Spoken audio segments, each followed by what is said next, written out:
कर्णं चतुर्भुजं प्रसन्नवदनं ध्यायेत् सर्वविघ्नोपशान्तये। गुरुर्ब्रह्मा गुरुर्विष्णुः गुरुर्देवो महेश्वरः गुरुः साक्षात् परब्रह्म तस्मै श्रीगुरवे नमः। व्यासाय विष्णुरूपाय व्यासरूपाय विष्णवे नमो वै ब्रह्मनिधये वासिष्ठाय नमो नमः। पूजन्तं राम रामीति मधुरं मधुराक्षरम् आरुह्य कविताशाखां वन्दे वाल्मीकिकोकिलम्। श्रुतिस्मृतिपुराणानाम् आलयं करुणालयं नमामि भगवत्पादशङ्करं लोकशङ्करम्। वागर्धाविवसंपृक्तौ वागर्धप्रतिपत्तये जगतः पितरौ वन्दे पार्वतीपरमेश्वरौ। सूक्तिं समग्रेतु न स्वयमेव लक्ष्मीः श्रीरङ्गराजमहिषीमधुरैः कटाक्षैः। वैदग्ध्यवर्णगुणगुम्भनगौरवैद्यां कण्डूलकर्णकुहराः कवयोधयन्ति। हैमोद्वपुण्ड्रमजहन्मकुटं सुनासं मन्दस्मितं मकरकुण्डलचारुगण्डं बिम्बाधरं बहुलदीर्घकृपाकटाक्षं श्रीवेङ्कटेशमुखमात्मनिसन्निधत्ताम्। विमलपटी कमलकुटी पुस्तकरुद्राक्षसहस्तपुटी कामाक्षी पक्ष्मलाक्षी कलितविपञ्ची विभासि वैरिञ्ची। मनोजवं मरुततुल्यवेगं जितेन्द्रियं बुद्धिमतां वरिष्ठं वातात्मजं वनरयूथमुख्यं श्रीरामदूतं शिरसा नमामि। आपदामपहर्तारं दातारं सर्वसम्पदां लोकाभिरामं श्रीरामं भूयो भूयो नमाम्यहम्। हरिः ओम्। परमेश्वर स्वरूपैన సభకు నమస్కారం. యానాం పట్టణంలో ఒక వేదిక మీద ప్రసంగం చేయడం అన్నది నాకు ఇదే ప్రథమం. ఇక పూర్వం నేను యానాం పట్టణంలో సుందరకాండ ప్రవచనం చేసిన అది నాకు ఆత్మీయులైనటువంటి ఒకరి గృహంలో జరిగింది తప్ప ఇలా అందరికీ ఉపయుక్తమైన రీతిలో ఒక వేదిక మీద ప్రసంగం చేయడం ఇదే ప్రథమం. ఇవాళ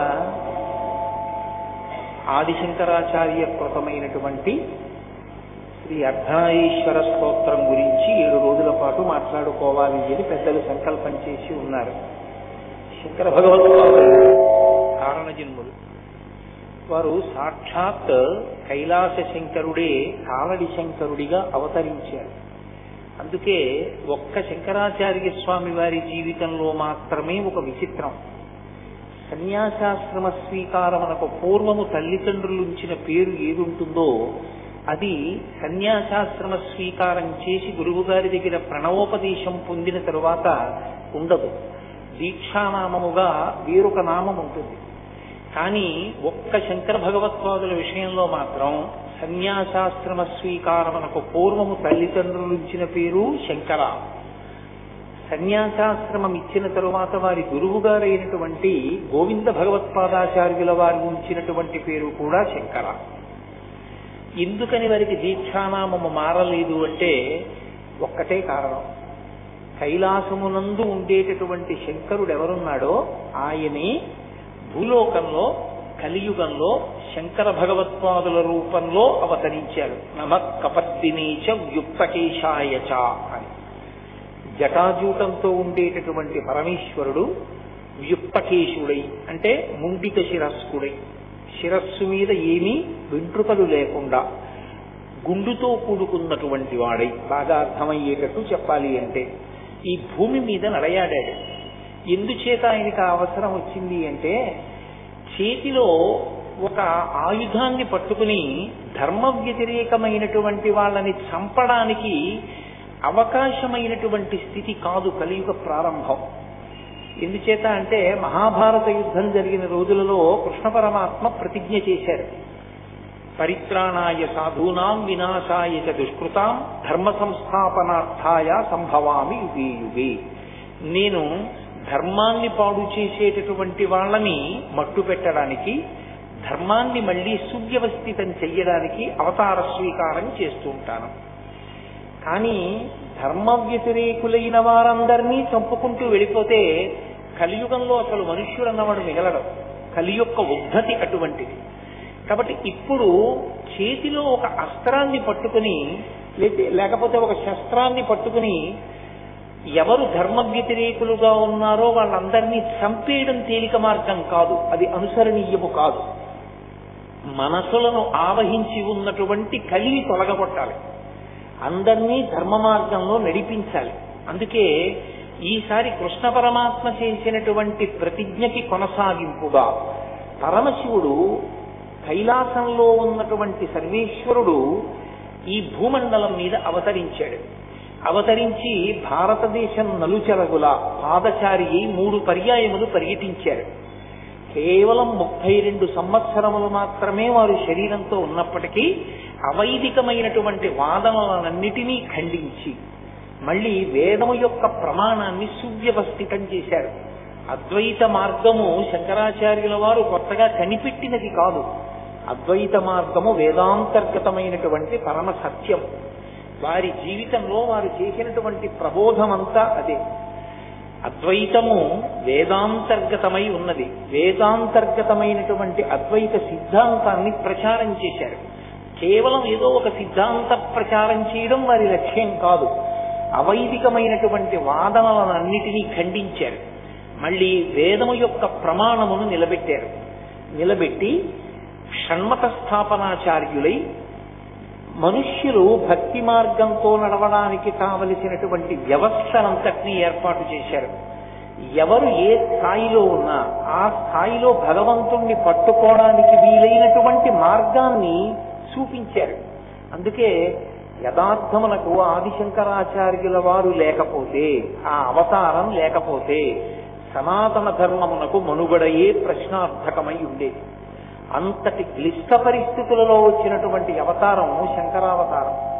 మహానుభావుడు వైదిక మార్గాన్ని మళ్లీ సువ్యవస్థితం చెయ్యడమే కాకుండా మళ్లీ అవైదికమైనటువంటి వాదనలు ఈ దేశంలోకి ప్రవేశించి వేద ప్రామాణ్యమును పాడు చెయ్యకూడదని 4 దిక్కులా 4 పీఠములను పెట్టి కాపుదలగా ఉంచారు. తూర్పున జగన్నాథులో గోవర్ధన పీఠము, పడమర ద్వారకలో కాళికాపీఠము, ఉత్తరమున బదరికాశ్రమములో జ్యోతిపీఠము, దక్షిణమున శృంగగిరిలో శారదాపీఠము.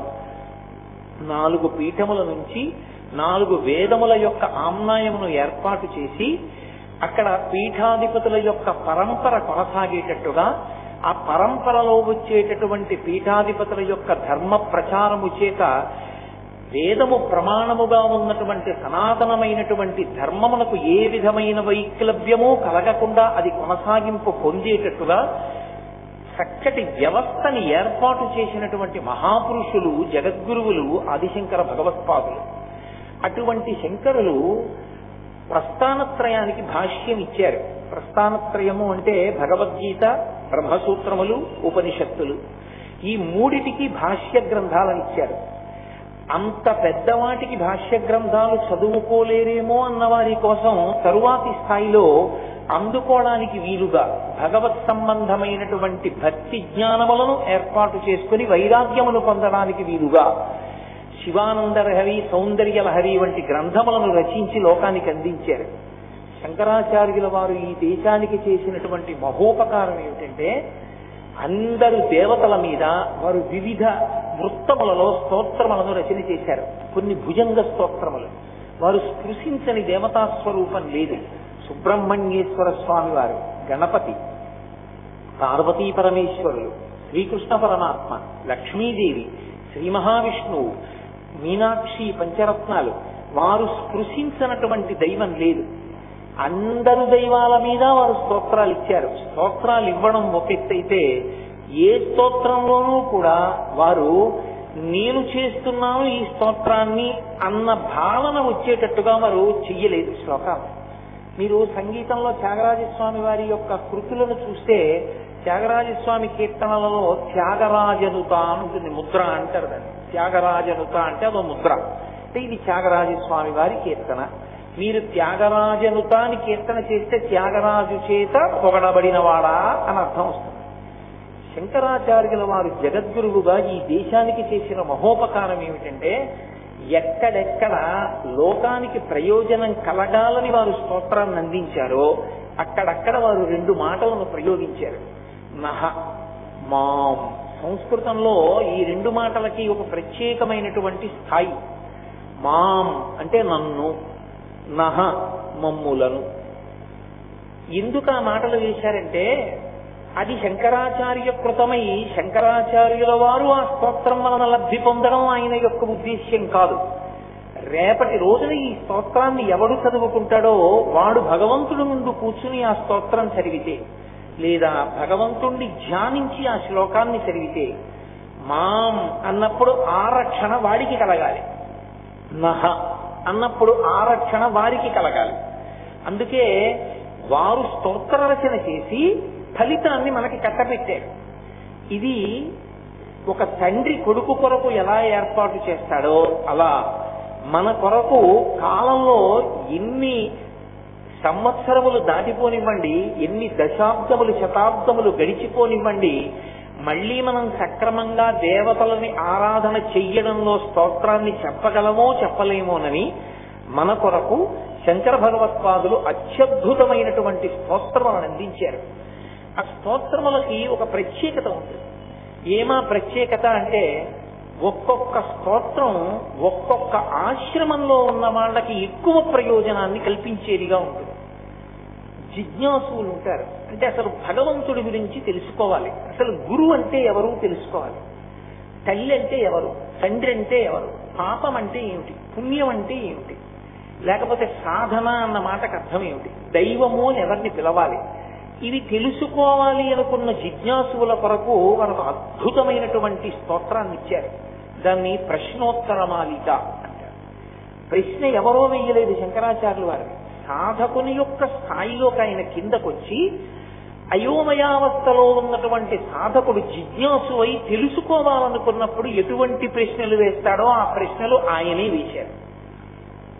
జగద్గురు స్థాయిలో కూర్చుని అయోమయావస్థకి గురి కావలసిన అవసరం లేకుండా చాలా తేలికైన మాటలతో లఘువైన సమాధానాలతో జవాబులు ఇచ్చారు.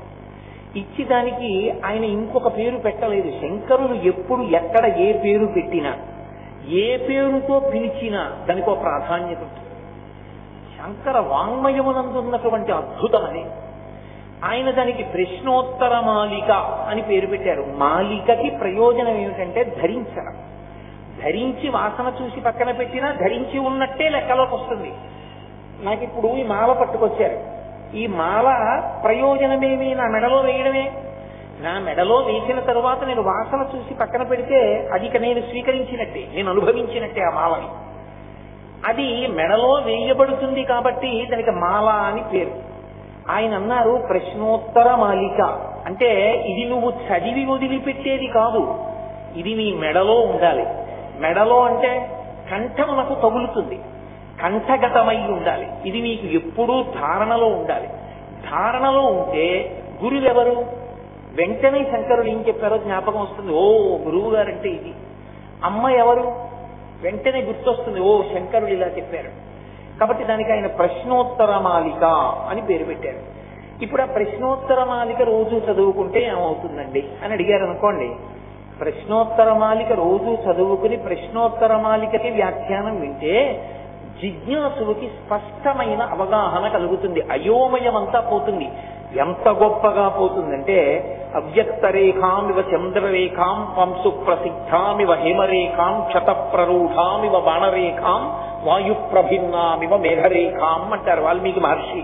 వాయువు చేత కొట్టబడిన మేఘము చిదిరిపోయినట్టుగా అయోమయావస్థ అంతా పోయి స్పష్టమైన అవగాహన కలుగుతుంది. సాధకుల ప్రయోజనము కొరకు ప్రశ్నోత్తర మాలికనిచ్చారు వారు. అలాగే అద్వైతానుభూతి ఒక గ్రంథాన్ని ఇచ్చారు. అలాగే వారి శరీరాన్ని విడిచిపెట్టేసేటప్పుడు శిష్యులు వెళ్లి అడిగారు, అయా మీరిచ్చిన వాంగ్మయం మహాసముద్రం, మీరు అవతార పరిసమాప్తి చేస్తున్నారు, ఇక ఆ తర్వాత శరీరంలో ఉండి పిలిస్తే పలకడానికి మీరుండరు, కాబట్టి మాకు సమస్తమైనటువంటి వేదాంత సారాన్ని అనుష్ఠానంలో మేము గుర్తు పెట్టుకోవలసినవి, పాటించవలసినవి లఘువుగా చెప్పండి అంటే అప్పుడు వారు అవతార పరిసమాప్తి చేసే ముందు కొన్ని మాటలు చెప్పారు. వేదో నిత్యమధీయతాం తదుజితం కర్మ స్వనుష్ఠీయతాం. అవతారం దేనికొచ్చిందో అవతార పరిసమాప్తి కాలమనందు ఆ మాటతో పూర్తి చేశారు. ఎందుచేత అంటే లోకంలో లౌకికంగా కూడా ఒక మర్యాద ఉంటుంది. చనిపోయే ముందు ఒక వ్యక్తి వాంగ్మూలం ఏదిస్తాడో అదే సత్యము అని. అవతార పరిసమాప్తి కాలమునందు కూడా శంకర భగవత్పాదులు తన అవతార ప్రయోజనాన్ని చెప్పారు. వేదో నిత్యమధీయతాం, వేదమును ప్రమాణముగా అంగీకరించు. తదుదితం కర్మ స్వనుష్ఠీయతాం, వేదం ఎలా చెప్పిందో అలా కర్మ చెయ్యి తప్ప వేదము చెప్పనిది నీ యొక్క స్వంత ఆలోచన తీసుకొచ్చి కర్మానుష్ఠానమునందు పెట్టవద్దు అని వారు లఘువైన సమాధానములతో శిష్యులకు సందేశం ఇచ్చారు. ఒక్కొక్క స్తోత్రము, ఒక్కొక్క గ్రంథము, ఒక్కొక్క ఆయన ఇచ్చినటువంటి అనుగ్రహ భాషణము ఒక్కొక్క స్థాయిలోని వారి కొరకు ప్రత్యేకంగా నిర్దేశించారు. మోహాన్ని పోగొట్టడానికి మోహముద్గరము అని భజ గోవిందం భజ గోవిందం గోవిందం భజ మూఢమతే అంటూ ఇచ్చారు. అర్ధనారీశ్వర స్తోత్రము అని ప్రత్యేకంగా ఒక స్తోత్రాన్ని శంకర భగవత్పాదులు చేశారు. ఈ అర్ధనారీశ్వర స్తోత్రం ఎవరి కొరకు? యథార్థమునకు అర్ధనారీశ్వర స్తోత్రం ఎవరి కొరకు అంటే ఆశ్రమములను దృష్టిలో పెట్టుకుని మాట్లాడినప్పుడు గృహస్థాశ్రమమునందున్న వారి కొరకు అర్ధనారీశ్వర స్తోత్రాన్ని ఇచ్చారు. బ్రహ్మచారిగా ఉన్నవాడికి అర్ధనారీశ్వర స్తోత్రం అంత గొప్ప ప్రయోజనకారి అని చెప్పడం కష్టం. అలాగే వానప్రస్థుకి, సన్యాసికి ఆ వైభవాన్ని కీర్తించడానికి, మనసులో పెట్టుకోవడానికి పనికొస్తుందేమో కానీ ఒక ప్రయోజనాన్ని వనకూర్చడంలో కేవలముగా గృహస్థాశ్రమంలో ఉన్న వాళ్ళకి మాత్రం కరదీపికగా గొప్ప ప్రయోజనాన్ని చేకూర్చగలిగినటువంటి ఒక మణిగా శంకర భగవత్పాదులు బహూకరించినటువంటి అపూర్వమైనటువంటి స్తోత్రం అర్ధనారీశ్వర స్తోత్రం. ఈ అర్ధనారీశ్వర స్తోత్రం యొక్క ప్రయోజనం ఏమి అంటే, ఈ అర్ధనారీశ్వరుణ్ణి అసలు ఎప్పుడు ఉపాసన చెయ్యాలి ఈ స్వరూపాన్ని అంటే, దీన్ని ప్రధానంగా మనకు ఉపాసనలో ఎక్కడ కనపడుతుందంటే అట్ల తద్ది అని చేస్తూ ఉంటారు ఆడపిల్లలు. అట్ల తద్ది చేసినప్పుడు ఈ అర్ధనారీశ్వర స్వరూపాన్ని ఉపాసన చేసి పూజ చెయ్యాలి అని నియమం. అలాగే వివాహ పూర్వము అట్ల తద్ది చేస్తారు కన్యకామణులు. దాని ప్రయోజనం ఏమిటి? మంచి భర్త రావడం. మంచి భర్త అన్న మాటకి ఏమిటి అర్థం? మంచి భర్త అంటే ఐశ్వర్యం ఉన్నవాడా, చదువుకున్నవాడా, అందంగా ఉన్నవాడా, భార్య చెప్పిన మాటని ఒప్పుకునేవాడా, లేకపోతే తాను భార్యకి దిశానిర్దేశము చెయ్యగలిగినటువంటి వాడా, తన చిటికిన వేలు పట్టుకున్నందుకు ఉద్ధరించగలిగిన వాడా? ఎవరు మంచి భర్త రావడం అంటే? మంచి భర్త వచ్చుట అన్న మాటకి యథార్థమైన అర్థమేమి అంటే, అన్యోన్యతతో జీవనము సాగి దాంపత్యమునకు ప్రయోజనములు ఏవి అని శాస్త్రము నిర్దేశించినదో ఆ ప్రయోజనములను సిద్ధింపచేయగలిగిన సమర్థుడైన పురుషుడు భర్తగా లభించట. ఎందుకంటే తస్మాత్ శాస్త్రం ప్రమాణంతే కార్యాకార్య వ్యవస్థితం. శాస్త్రము ప్రమాణము తప్ప నేను చెప్తే ప్రమాణం కాదు, వేరొకరు చెప్తే ప్రమాణం కాదు. శాస్త్రాన్ని చెప్తే శాస్త్రం ఒక్కటే ప్రమాణం. శాస్త్రమును దృష్టిలో పెట్టుకుని శాస్త్రీయమైన ప్రయోజనములు జీవితమునకు సిద్ధింపజేయగలిగినటువంటి సమర్థత కలిగిన పురుషుడెవరో వాడు భర్తగా రావాలి. అటువంటి భర్త ఉచ్చుట కొరకు అట్లతద్దినాడు చేసేటటువంటి ఉపాసనలో ఉండేటటువంటి మూర్తి అర్ధనారీశ్వర స్వరూపమే. అలాగే వివాహానంతరము కూడా మళ్ళీ ఇదే నోము చేస్తారు, అదే అట్లతద్ది నోము చేస్తారు. కొన్నాళ్ళు చేసి ఉద్యాపన చేస్తారు వివాహితులు కూడా. మరి వివాహమైపోయిన తర్వాత కూడా అట్లతద్దికి ప్రయోజనం ఏంటి? భర్తతో అన్యోన్యతయే, అన్యోన్యమైన దాంపత్యము కొరకే ఈ వ్రతాన్ని చేస్తారు. చేసి అప్పుడు కూడా అర్ధనారీశ్వర స్వరూపాన్ని స్తోత్రం చేస్తారు. అసలు యథార్థంగా మాట్లాడాలంటే శ్రీకాళహస్తి వంటి పరమపావనమైన క్షేత్రంలో, శ్రీశైల క్షేత్రంలో యథార్థమునకు ఉన్నటువంటి స్వరూపము అర్ధనారీశ్వర స్వరూపమే. అందుకే నడిచే దేవుడిని పేర్గాంచినటువంటి మహాపురుషులు, కంచికామకోటి పీఠాధిపత్యం వహించినటువంటి మహాస్వామి చంద్రశేఖరేంద్ర సరస్వతి మహాస్వామి వారు శ్రీకాళహస్తి క్షేత్ర దర్శనానికి వెళ్ళారు. ఒకప్పుడు వెళ్ళి వారు ఒక మాట చెప్పారు. వారు ఒక్కసారి క్షేత్రం వంక చూస్తే ఆ క్షేత్ర వైభవాన్ని చెప్పగలిగేవారు. ఆ ఆయన అన్నారు, ఈ క్షేత్రము అప్రదక్షిణంతో కూడుకున్న క్షేత్రం, అందుకే రాజగోపురంలోంచి మీరు లోపలికి వెళ్ళినప్పుడు ప్రదక్షిణంగా వెళ్ళరు. కుడి భుజం వైపుకి ఉండదు దేవాలయం, ఎడం భుజం వైపుకి దేవాలయం ఉండేటట్టుగా పాతాళ గణపతి దగ్గర నుంచి వెడతారు. అప్రదక్షిణంగా లోపలికి వెడుతున్నాము అంటే రాహుకేతు పూజలు ఫలించేటటువంటి క్షేత్రము ఈ క్షేత్రమే. అందుకే దాని వ్యవస్థయే అప్రదక్షిణంగా వెళ్ళేటట్టు ఉంది. ఇక్కడ స్థలవృక్షం మహాబిల్వం. ఈ శ్రీకాళహస్తి క్షేత్రంలో అర్ధనారీశ్వర స్వరూపము అధిష్టానమై ఉన్నది. ఎక్కడో ఉంది ఆ స్వరూపం అన్నారు. తర్వాత ఆ స్వరూపం సువర్ణముఖరీ నది యందు ప్రకాశించింది. అక్కడ తవ్వుతున్నప్పుడు ఇప్పటికీ అక్కడ దేవాలయం ఉంది. కాబట్టి శ్రీకాళహస్తి క్షేత్రమునందు అర్ధనారీశ్వర స్వరూపం, శ్రీశైల క్షేత్రమునందు కూడా జ్యోతిర్లింగం ఒకచోట, భ్రమరాంబాదేవి ఒకచోట ఉన్నప్పటికీ అది అర్ధనారీశ్వర స్వరూపంతోనే ఉంటుంది. అందుకే ఇప్పటికీ శ్రీశైల క్షేత్రంలో సుప్రభాత పఠనం చేసి ప్రపత్తి చేసేటప్పుడు భ్రమరాంబ సహిత మల్లికార్జునుణ్ణి అర్ధనారీశ్వర స్వరూపంగానే స్తవం చేస్తారు. సోమోత్తంశ రామార్థభాగ శ్రీశైలాగ్రే కలసి వసతి విశ్వరక్షాధురీణ ఏణం పాణౌ సరసి తరుణోల్లాసమేణాంకఖండం పార్శ్వే వామే వపుషి తరుణీ ద్రక్షుకారుణ్యలీలాం భూతిం పాలే స్మితమభిముఖే గాంగమం భక్తపద్దే బిభ్రత్రేమ్నా భువనమఖిలం శ్రీగిరీశస్తపాయాత్. శ్రీగిరీశస్తపాయాత్, ఓ శ్రీగిరి, ఈ శ్రీశైల క్షేత్రమునందుండేటటువంటి మల్లికార్జునుడా నీ స్వరూపం ఏమిటో తెలుసా? ఏనం పాణౌ, జింక పిల్లని చేత్తో పట్టుకుంటాడు. ఏనం పాణౌ సరసి తరుణోల్లాసమేణాంక ఖండం పార్శ్వే మామే వపుషి తరుణీ. వపుషి అంటే శరీరం.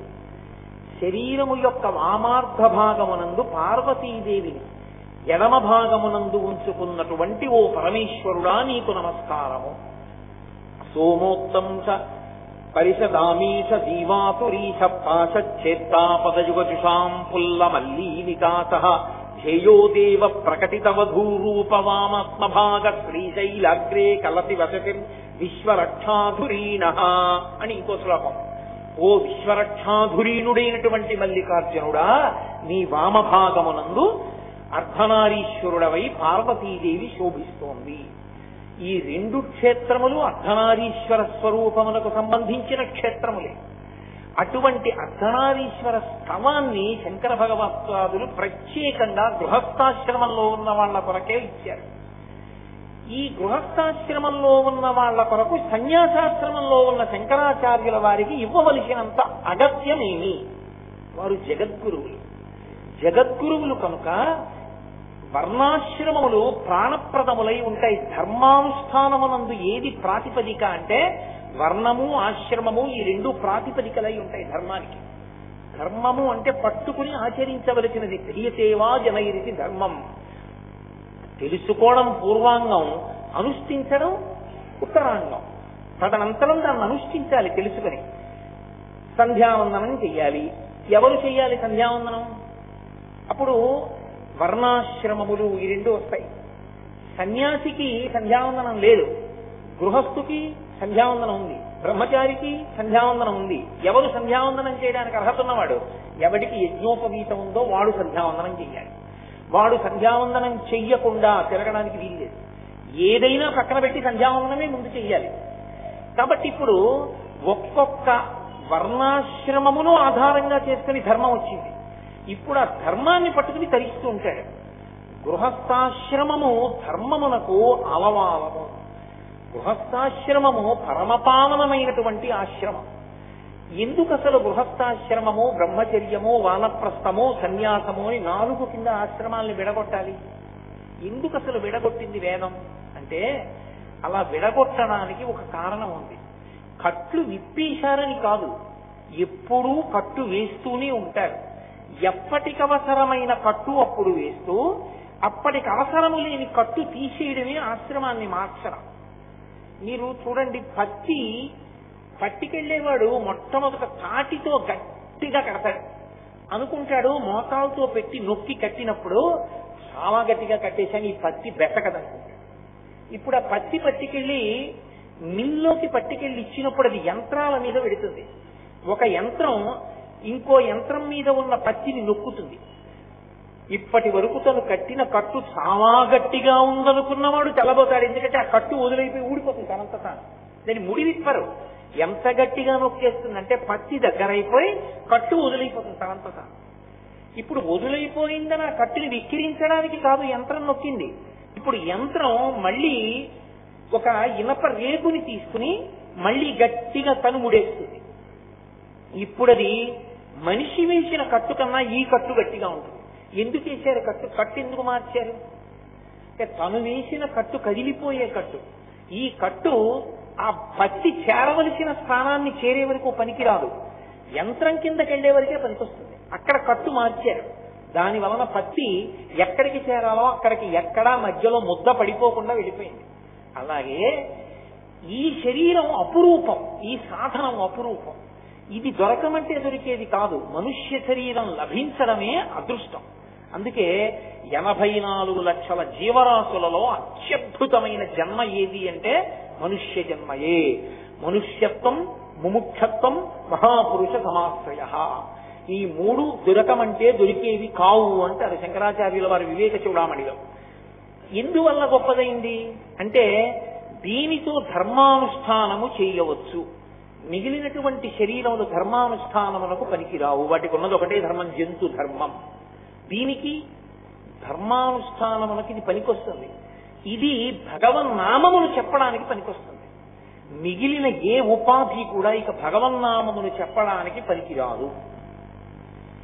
ఎన్ని లక్షల ప్రాణులు ఉండనివ్వండి, రామా రామా రామా అనవే అన్నారనుకోండి, అది అనలేదు. దీనితో ఇది జర్జరీభూతమైపోయినా రామా రామా రామా అని ఈ శరీరం అనగలదు. దీనికి ఒక్కదానికే స్వరపేటిక పెట్టి పరమేశ్వరుడు ఏదైనా ఉచ్చరించగలిగినటువంటి శక్తినిచ్చాడు. దాన్ని సక్రమంగా ఉపయోగించుకుంటే భగవంతుణ్ణి చేరుతాడు. దాన్ని దుర్వినియోగం చేసుకుంటే మళ్ళీ హీనోపాధుల్లోకి వెళ్ళిపోతాడు. అటువంటి ఉత్కృష్టమైన మనుష్య జన్మలో మొట్టమొదటిది బ్రహ్మచర్యం. బ్రహ్మచర్యమునందు శాస్త్రాన్ని అధ్యయనం చేస్తాడు. ఇది జీవిత పర్యంతము పనికొచ్చేటటువంటి శాస్త్రమునకు ప్రాతిపదికగా గురువు గారి దగ్గర కూర్చుని శాస్త్రాన్ని అధ్యయనం చేసి ప్రతిరోజు సమిధాదానము అని అగ్నిహోత్రంలో సమిధ సమర్పణం చేశారు. కొంతకాలం అయిపోయింది బ్రహ్మచర్యం. ఇప్పుడు శరీరము లోపల ఉన్నటువంటి మనసుకి ఒక లక్షణం ఉంటుంది. అది కాలమునందు శరీరమునందు పొటమరించేటటువంటి వికారం. ఋషులు అంత జాగ్రత్తగా దాన్ని లెక్క పెట్టారు. మీరు దాన్ని అంత పవిత్రంగా అర్థం చేసుకోవలసి ఉంటుంది. అణిచి పెడితే ప్రమాదం వస్తుంది కామాన్ని. ఒక వయసు దాటేటప్పటికీ శరీరమునందు కామము పొటమరిస్తుంది, మనసు కామభావన పొందుతుంది. ఇప్పుడు కామభావన పొందిన మనసుని మీరు బలవంతంగా నిగ్రహించారనుకోండి, కాలు కింద త్రాచుపావుని పెట్టుకుంటే ఎలా ఉంటుందో అలా ఉంటుంది. ఒకడు త్రాచుపావుని కాలు కింద పెట్టుకున్నాడు, ఇప్పుడు అదేం చేయదు. కాబట్టి తల దగ్గర నొక్కి పెట్టి కూర్చున్నాడు. ఎంతసేపు భద్రంగా ఉంటాడు? కాలు అలా ఉన్నంతసేపే. పొరపాటున ఇలా అన్నాడో చనిపోయడం లెక్కే.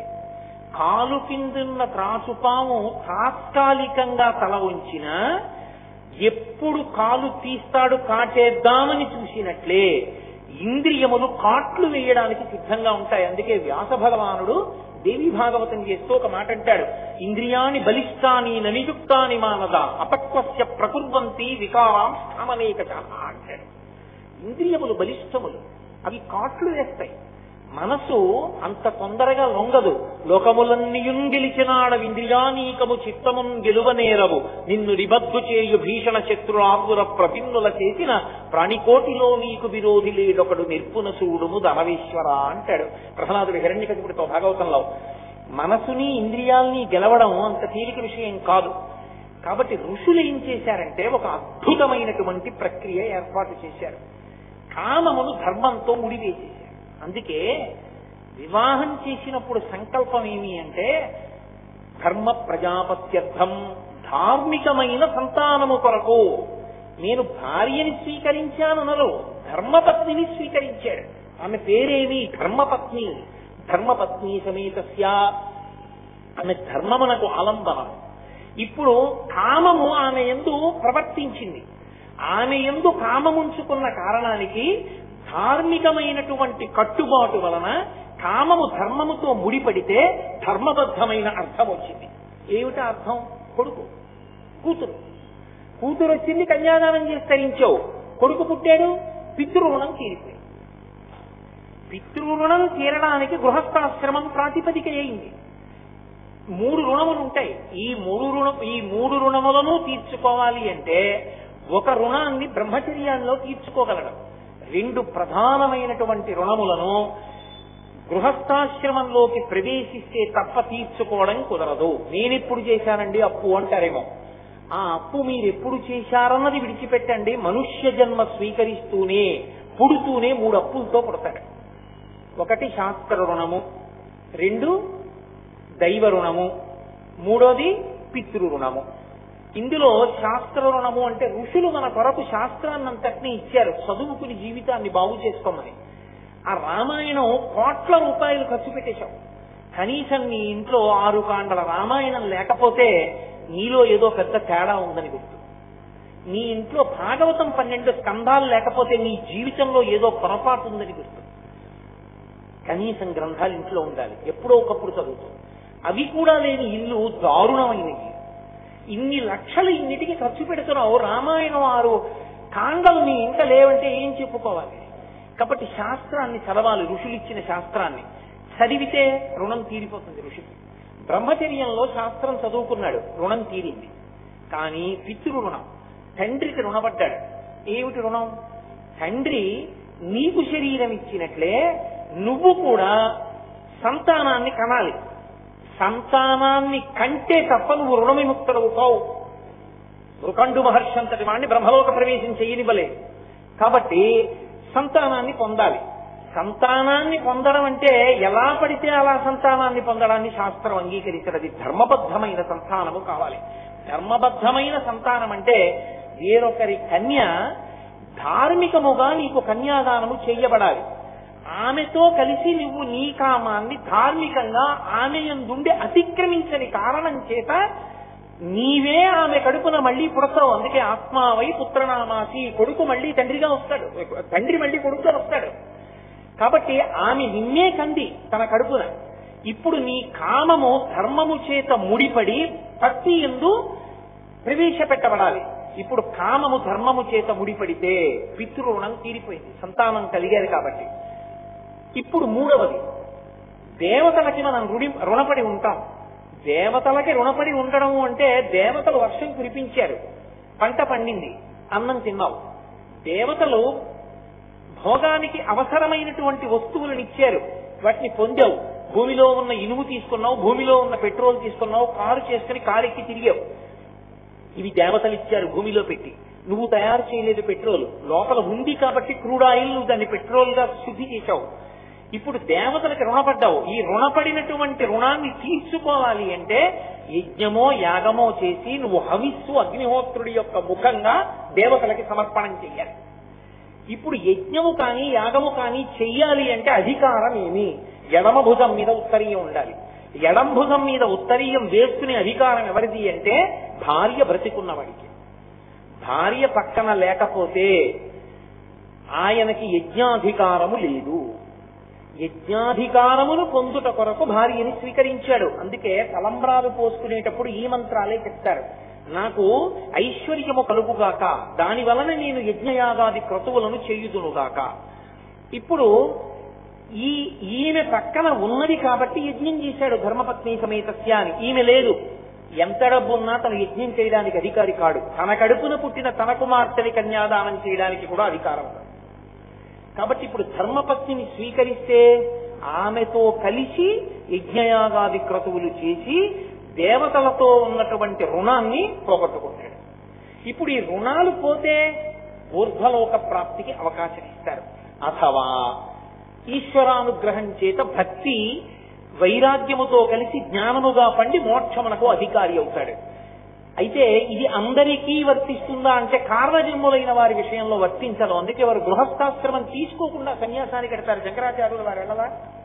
అలా ఉంటుంది. కొంతమంది మహాపురుషులు ఈ కోవలోకి రారు.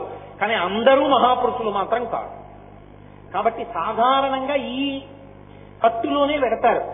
అందుకని బ్రహ్మచర్యంలో ఉన్న కట్టు ఒక వయసు వచ్చిన తర్వాత ఇక పనికిరాదు. కత్తికి తనువేసిన కట్టు పూర్తిగా పనికిరానట్టు. అందుకని ఈ కట్టు వదిలిచి కొత్త కట్టేస్తారు. అప్పటి వరకు చెవికి ఆభరణములు ఉండవు, ఇప్పుడు పెట్టుకుంటాడు. ఇంతకుముందు కంటికి కాటుక పెట్టుకోడు, ఇప్పుడు పెట్టుకుంటాడు. ఇంతకుముందు పూలదండ వేసుకోలేదు, ఇప్పుడు వేసుకుంటాడు స్నాతకోత్సవం అయిన తర్వాత. ఇంతకుముందు తాంబూలం వేసుకోలేదు, ఇప్పుడు భార్యతో కలిసి భార్య ఇచ్చిన తాంబూలం వేసుకుంటాడు. అంటే ఏ భోగములను వేదము అనుమతించి నువ్వు అనుభవించవచ్చని చెప్పిందో వాటిని ధర్మంతో ముడిపడి అనుభవిస్తాడు తప్ప యథేచ్ఛగా భోగం అనుభవించడం అన్నది ఈ దేశమునందు లేదు. ఈ దేశమునందు దేనికైనా ఆలంబన అనేది అంటే ధర్మమే. ఏది ధర్మమో వేదం చెప్పాలి, మీరు నేను చెప్తే కాదు. వేదము ప్రమాణము. వేదము ఏది ధర్మం అని చెప్పిందో దాన్నే అనుష్ఠించవలసి ఉంటుంది.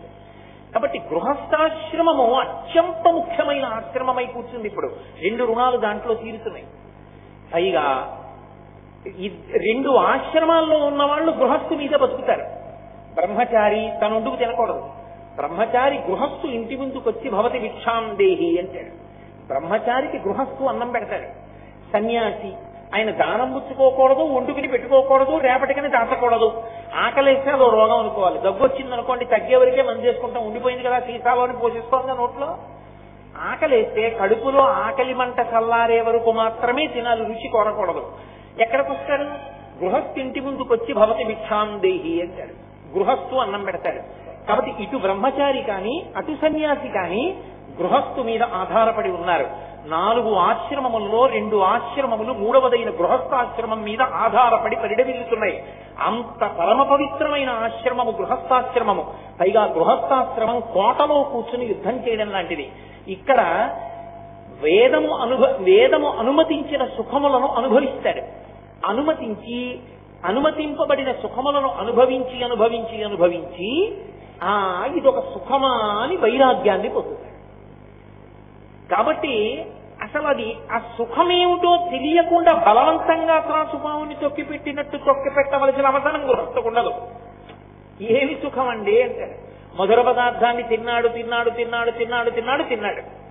ఎన్నేళ్ల నుంచి తింటున్నాను మధుర పదార్థాలు. ఏముంది అందులో? అంబుజోదర దివ్య పాదారవింద చింతనామృతపాన విశేషమత్త చిత్తమీరీతి ఇతర విషయంబు చేర నేర్చు వినుత గుణశీల మాటలు దేయునేలా అంటాడు ప్రహ్లాదుడు. భగవంతుని పాదములను అర్చించినప్పుడు కలిగేటటువంటి ఆనందామృత ధారణను గ్రోలడం కన్నా ఈ మధుర పదార్థాన్ని తినడంలో ఏముందంటాడు. ఇప్పుడు వైరాగ్యం కలిగింది. అందుకే అమరేంద్రాదులు కొల్చు భంగి జనుల వ్యాక్షు సేవించగా విమల జ్ఞాన విరక్తి ముక్తి నొసగున్ వేయేల భూనాథ తత్ కమలాధీశు కథా సుధారత నదీ కల్లోల మాలా పరిభ్రమమెవ్వానికినైనా కర్ణయుగళీ పర్వంబు కాకుండునే అంటారు పోతన గారు. ఆ భగవత్ కథాశ్రవణము కూడా భక్తి స్వరూపమై నవవిధ భక్తులలో ఎన్నాళ్ళు ఈ సుఖాలని చెప్పి మెల్లిమెల్లిగా వాటి మీద వైరాగ్యము కలిగి వైరాగ్యముతో కూడినటువంటి భక్తి వలన చేసినటువంటి కర్మాచరణము వలన జ్ఞానము కలిగి జ్ఞానము వలన ఈ శరీరంలోకి వచ్చినందుకు మళ్లీ పుట్టవలసిన అవసరం లేని పునరావృత్తి రహిత శాశ్వత శివ సాయుధ్య స్థితి స్వరూప మోక్షానుభవానికి వెళతారు. ఇదిగో ఇది పొందడానికి యోగ్యమైన ఆశ్రమము గృహస్థాశ్రమం. ఈ గృహస్థాశ్రమంలో ఇన్ని పండాలి అంటే మొట్టమొదటి నియమం ఒకటి ఉంటుంది. ఏది అంటే ఒండురులకు అన్యోన్యత.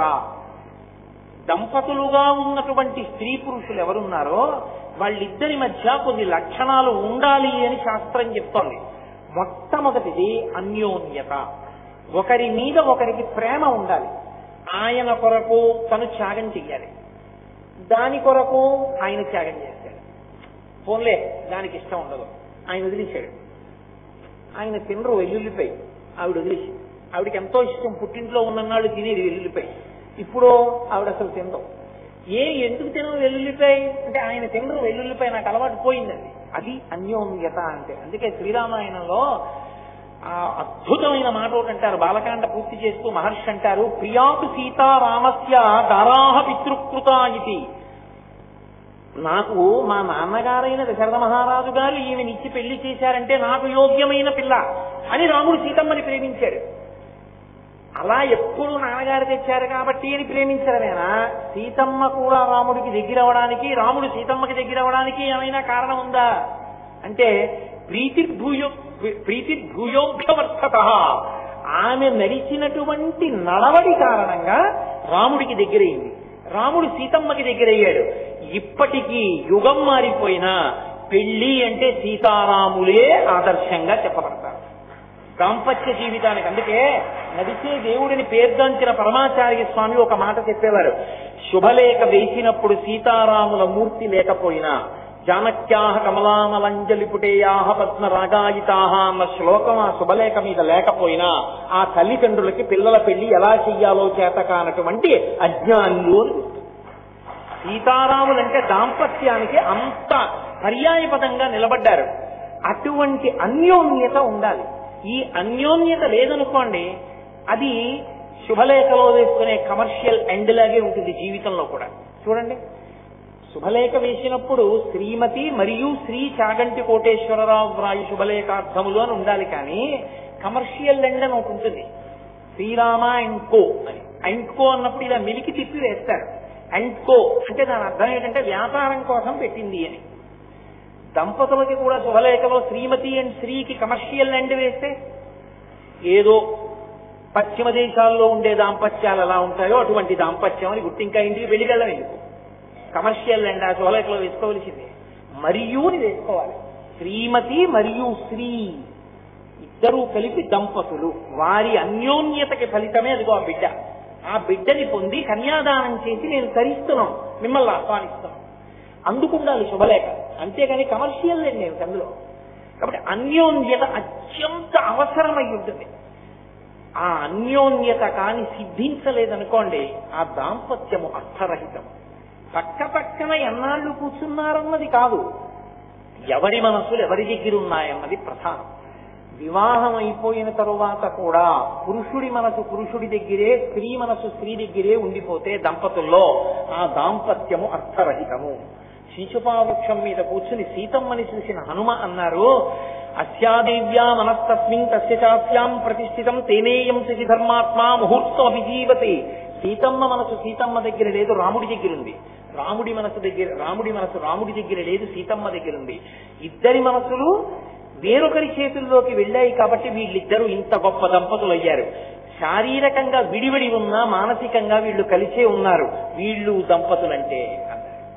కాబట్టి ఆ అన్యోన్యత మనోకోణముగా ఆవిష్కరింపబడాలి.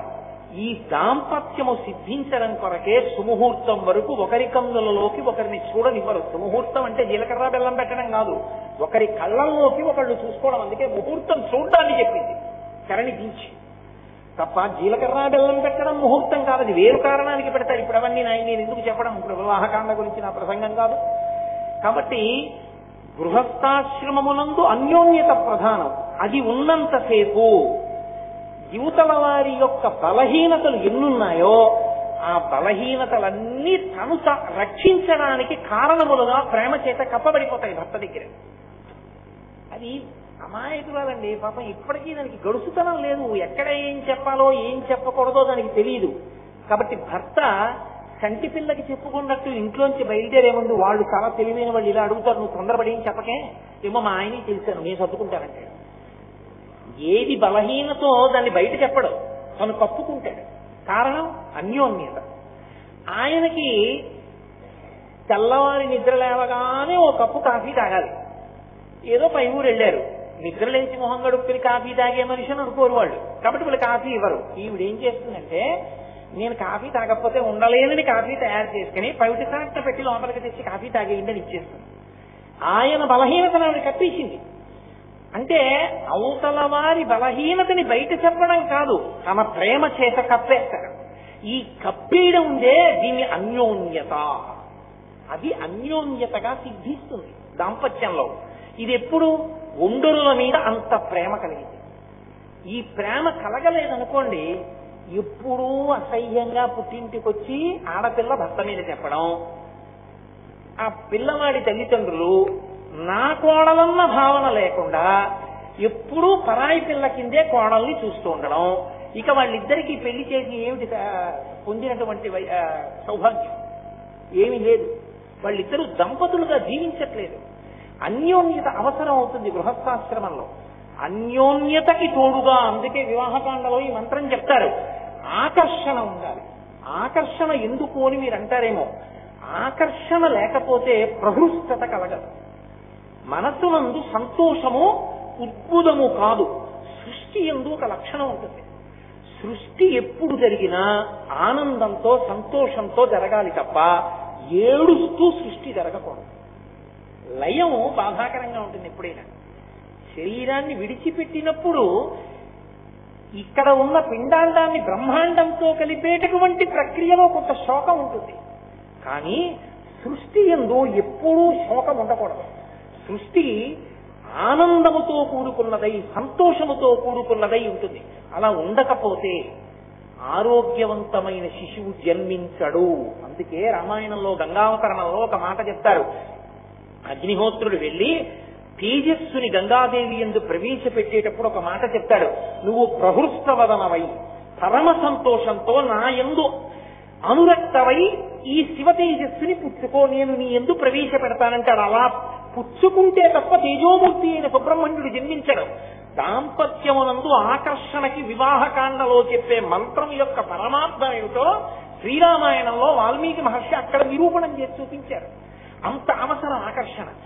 మా ఆవిడ అబ్బా ఎంత సంతోషమో అని పురుషుడు అనుకోవాలి. మా ఆయన అంత మంచివాడు, నాకు భర్తగా ఎలా పొందగలను? అందుకే గుణము భర్తకు అందం, అనువర్తించడం భార్యకు అందం. వాక్యంలో ఉన్న అందాలు ఎక్కడ ఉంటాయండి? నశించిపోతాయి, ఉండవు. 60 ఏళ్ళు 70 ఏళ్ళు వచ్చాక కూడా ఆకర్షణ దేని చేత ఉంటుంది? ప్రారంభంలో శరీర సౌష్ఠవము చేత ఉండవచ్చు. 60-70 వచ్చేటప్పటికి అనువర్తించిన కారణం చేత ప్రీతి అలా నిలబడిపోతుంది. అంత సంతోషం ఉండిపోతుందంతే. ఈ ఆకర్షణ పండాలి, ప్రతిదీ పండాలి సనాతన ధర్మంలో. ఎందుకంటే పండితే తప్ప ముచ్చుకని తనంత తాను విడవదు. పండనంతసేపు అడ్డి పెట్టుకుని ఉంటుంది. అన్నీ పండిపోవాలి. ఈ ఆకర్షణ అవసరం. సంతాన ప్రాప్తి దగ్గర నుంచి ధరించడం వరకు కూడా అదే. అందుకే భార్య బతికుండగా పుత్రపౌత్రులను చూసి సన్యాసం స్వీకరిస్తే పుత్రం పౌత్రం సమాసాధ్య వానప్రస్థాశ్రమే వసేత్ తపసా షడ్రిపూంజిత్వా. వ్యాసుడు సన్యాసాశ్రమానికి నియమం చెప్పాడు. భార్యతో కలిసి దాంపత్యము నుండి కొడుకుని మనవణ్ణి చూసి వైరాగ్యం వచ్చిన తర్వాత భార్యతో కలిసి వానప్రస్థానికి వెళ్ళి ఇంకా ఆపాటి కూడా ఇక భార్యతో కలిసి ఉండలేనంత వైరాగ్యం వచ్చేస్తే అప్పుడు కూడా భార్యను వదిలి వెళ్ళకూడదు. భార్యని తీసుకెళ్లి కొడుక్కి అప్పజెప్పి సన్యాసం తీసుకోమన్నాడు. కాబట్టి అంత ప్రేమతో నిలబడవలసి ఉంటుంది. ఇది సిద్ధించాలి, పండాలి.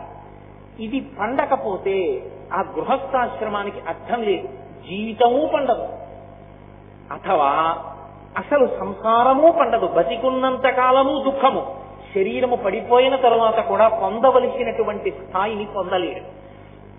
అందుకని గృహస్థాశ్రమం అత్యంత ప్రధానమైన ఆశ్రమమై ఉన్నది. ఇటువంటి ఆశ్రమంలో ఉన్న వాళ్ళందరికీ కూడా ప్రయోజనం కల్పింపబడాలి. అసలు నిజంగా చెప్పాలంటే పెళ్లి కూతుర్ని చేసిన లగాయతు ప్రతి ఆడపిల్ల చేత ఈ స్తోత్రాన్ని చదివించాలి. పెళ్లి అయిన తరువాత కూడా తమ బతుకులు పండడానికి కారణం గృహస్థాశ్రమంలో ఉండేటటువంటి పరిస్థితే కనుక దంపతులు ఇద్దరూ కూడా అర్ధనారీశ్వర స్తోత్రాన్ని చదువుతూనే ఉండాలి ప్రతిరోజు. అసలు అర్ధనారీశ్వర స్తోత్రము నాకు నోటికి రాదు అని ఎవ్వరూ అనడానికి వీల్లేదు. గృహస్థాశ్రమంలో ఉన్నవాళ్ళు వచ్చి తీరాలి. అందుకిచ్చారు శంకర భగవత్పాదులు. అది వారి కారుణ్యం. మహానుభావుడై జగద్గురువునైన నేను శాస్త్రము తెలుసున్నవాడను కనుక మీరు అర్ధనారీశ్వర స్తవాన్ని చేసుకోండి అంటే వాళ్ళ ఆ రూపాన్ని ఎలా పట్టుకుంటారు, ఎలా చేస్తారు? అందుకని నేనే ఆ యొక్క స్తోత్రాన్ని ఇస్తాను అని శంకరాచార్యుల వారు మనని అనుగ్రహించారు. ఈ అర్ధనారీశ్వర స్వరూపానికి ఉండేటటువంటి విచిత్రం, పరమశివుని యొక్క శరీరంలో వామార్థ భాగం అంటే ఎడమ చేతి వైపు ఉన్న భాగమంతా పార్వతీదేవి చేత నిండిపోయి ఉంటుంది. ఆవిడ సగం, ఆయన సగం. కాబట్టి సగం శరీరం స్త్రీ, సగం శరీరం పురుషుడు. అసలు అలా ఉండే అవకాశం ఉంటుందా లోకంలో ఎక్కడైనా? సగం స్త్రీగా సగం పురుషుడిగా ఉంటారా?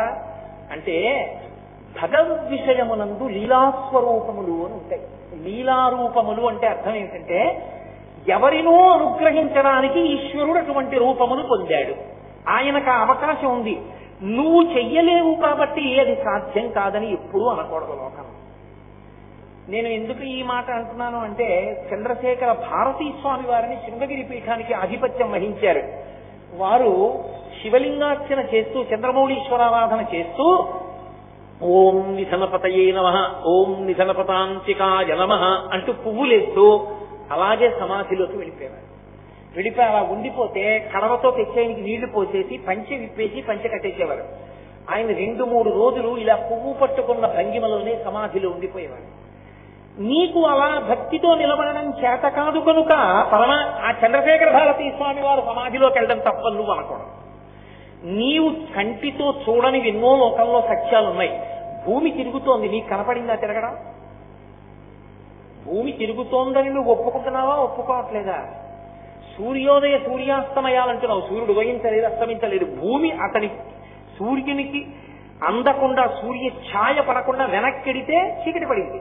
కానీ నువ్వు నీ కంటిని ఆధారం చేసుకుని చెప్పావు సూర్యోదయ సూర్యాస్తమయాలు అవుతున్నాయని. తప్పుకున్నది భూమి అసలు నిజానికి.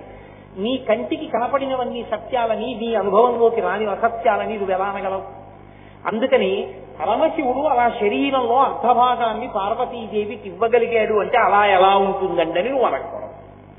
ఎందుకు అనకూడదు అంటే అది లీలాస్వరూపము కనుక. పరమేశ్వరుడికి 63 లీలాస్వరూపములు ఉన్నాయి. అలా ఒకానొకప్పుడు శ్రీ మహావిష్ణువుకి శరీరంలో అర్ధభాగం ఇచ్చారు ఆయన, అప్పుడు హరిహర స్వరూపం వచ్చింది. ఒకప్పుడు పార్వతీదేవికి సగభాగం ఇచ్చారు, అప్పుడు అర్ధనారీశ్వర స్వరూపం వచ్చింది. సగము నారి స్త్రీ, సగము పురుషుడు. ఎందుకు రావాలి అసలు? అలా ఏదో కారణం ఉండాలిగా. లీలాస్వరూపము అన్న మాటకు అర్థం ఏదో ఇతరుల ప్రయోజనము కొరకు ఈశ్వరుడు పొందిన రూపము అని నేను మీతో మనవి చేశాను కదా. అయితే ఎవరికో ప్రయోజనం కోసం పరమశివుడిటువంటి స్వరూపాన్ని పొంది ఉండాలి. ఎవరి ప్రయోజనం కొరకటువంటి రూపాన్ని ఆయన పొందాడు అంటే శివమహాపురాణంలో వ్యాస భగవానుడు అర్ధనారీశ్వర స్వరూప ప్రాదుర్భావముల గురించి ప్రత్యేకంగా వర్ణన చేశాడు. చతుర్ముఖ బ్రహ్మగారిని సృజించి నువ్వు సృష్టి చేయి వేదాన్ని ప్రమాణం చేసుకుని అన్నాడు పరమేశ్వరుడు. చతుర్ముఖ బ్రహ్మగారు సృష్టి కార్యాన్ని ప్రారంభం చేశాడు. సృష్టి చేద్దామంటే ఎలా సృష్టి జరుగుతుంది, ఎలా ప్రజోత్పత్తి జరుగుతుంది? కుక్కకి అనేక కుక్క పిల్లలు పుట్టాలి, మనుష్యుడికి అనేక మంది మనుష్యులు పుట్టాలి. ఎలా, ఎందుకు సంభవం అవుతుంది ఇది? బ్రహ్మగారికి అర్థం కాలేదు. 4 తలకాయలు పట్టుకుని అప్పటికి 5 తలకాయలు పట్టుకుని ఇది నా వల్ల జరిగే పని కాదని మళ్ళీ ఆదిదేవుడైనటువంటి పరమశివుడి దగ్గరికి వెళ్ళాడు. అయ్యా, సృష్టి ఎలా జరుగుతుంది లోకంలో? సృష్టి జరగడానికి అసలు హేతుభూతమైనటువంటి మార్గం ఏది? ఎలా నేను సృష్టి జరగడానికి కావలసిన మార్గాన్ని తీసుకురావాలి? అంటే పరమేశ్వరుడు అన్నాడు, నీ యొక్క అనుమానాన్ని పోగొట్టడానికి ఇప్పుడు నేను ఒక కారణాన్ని చూపిస్తున్నాను చూడు. ఈ కారణంగా సృష్టి జరగడం లోకంలో ప్రారంభమవుతుంది. ఇప్పటి వరకు ఒకే శరీరంతో ఉన్నటువంటి ప్రాణులు అవయవములందు కించిత్ మార్పు చేత స్త్రీ పురుష విభాగమును పొందుతాయి. ఎలా పొందుతాయంటారేమో, మొట్టమొదటి ఆ విభాగాన్ని నా శరీరంలో చూపిస్తున్నాను చూడని తన దేహమునందు సగాన్ని స్త్రీ రూపంగా చూపించి సగాన్ని పురుష రూపంగా చూపించాడు.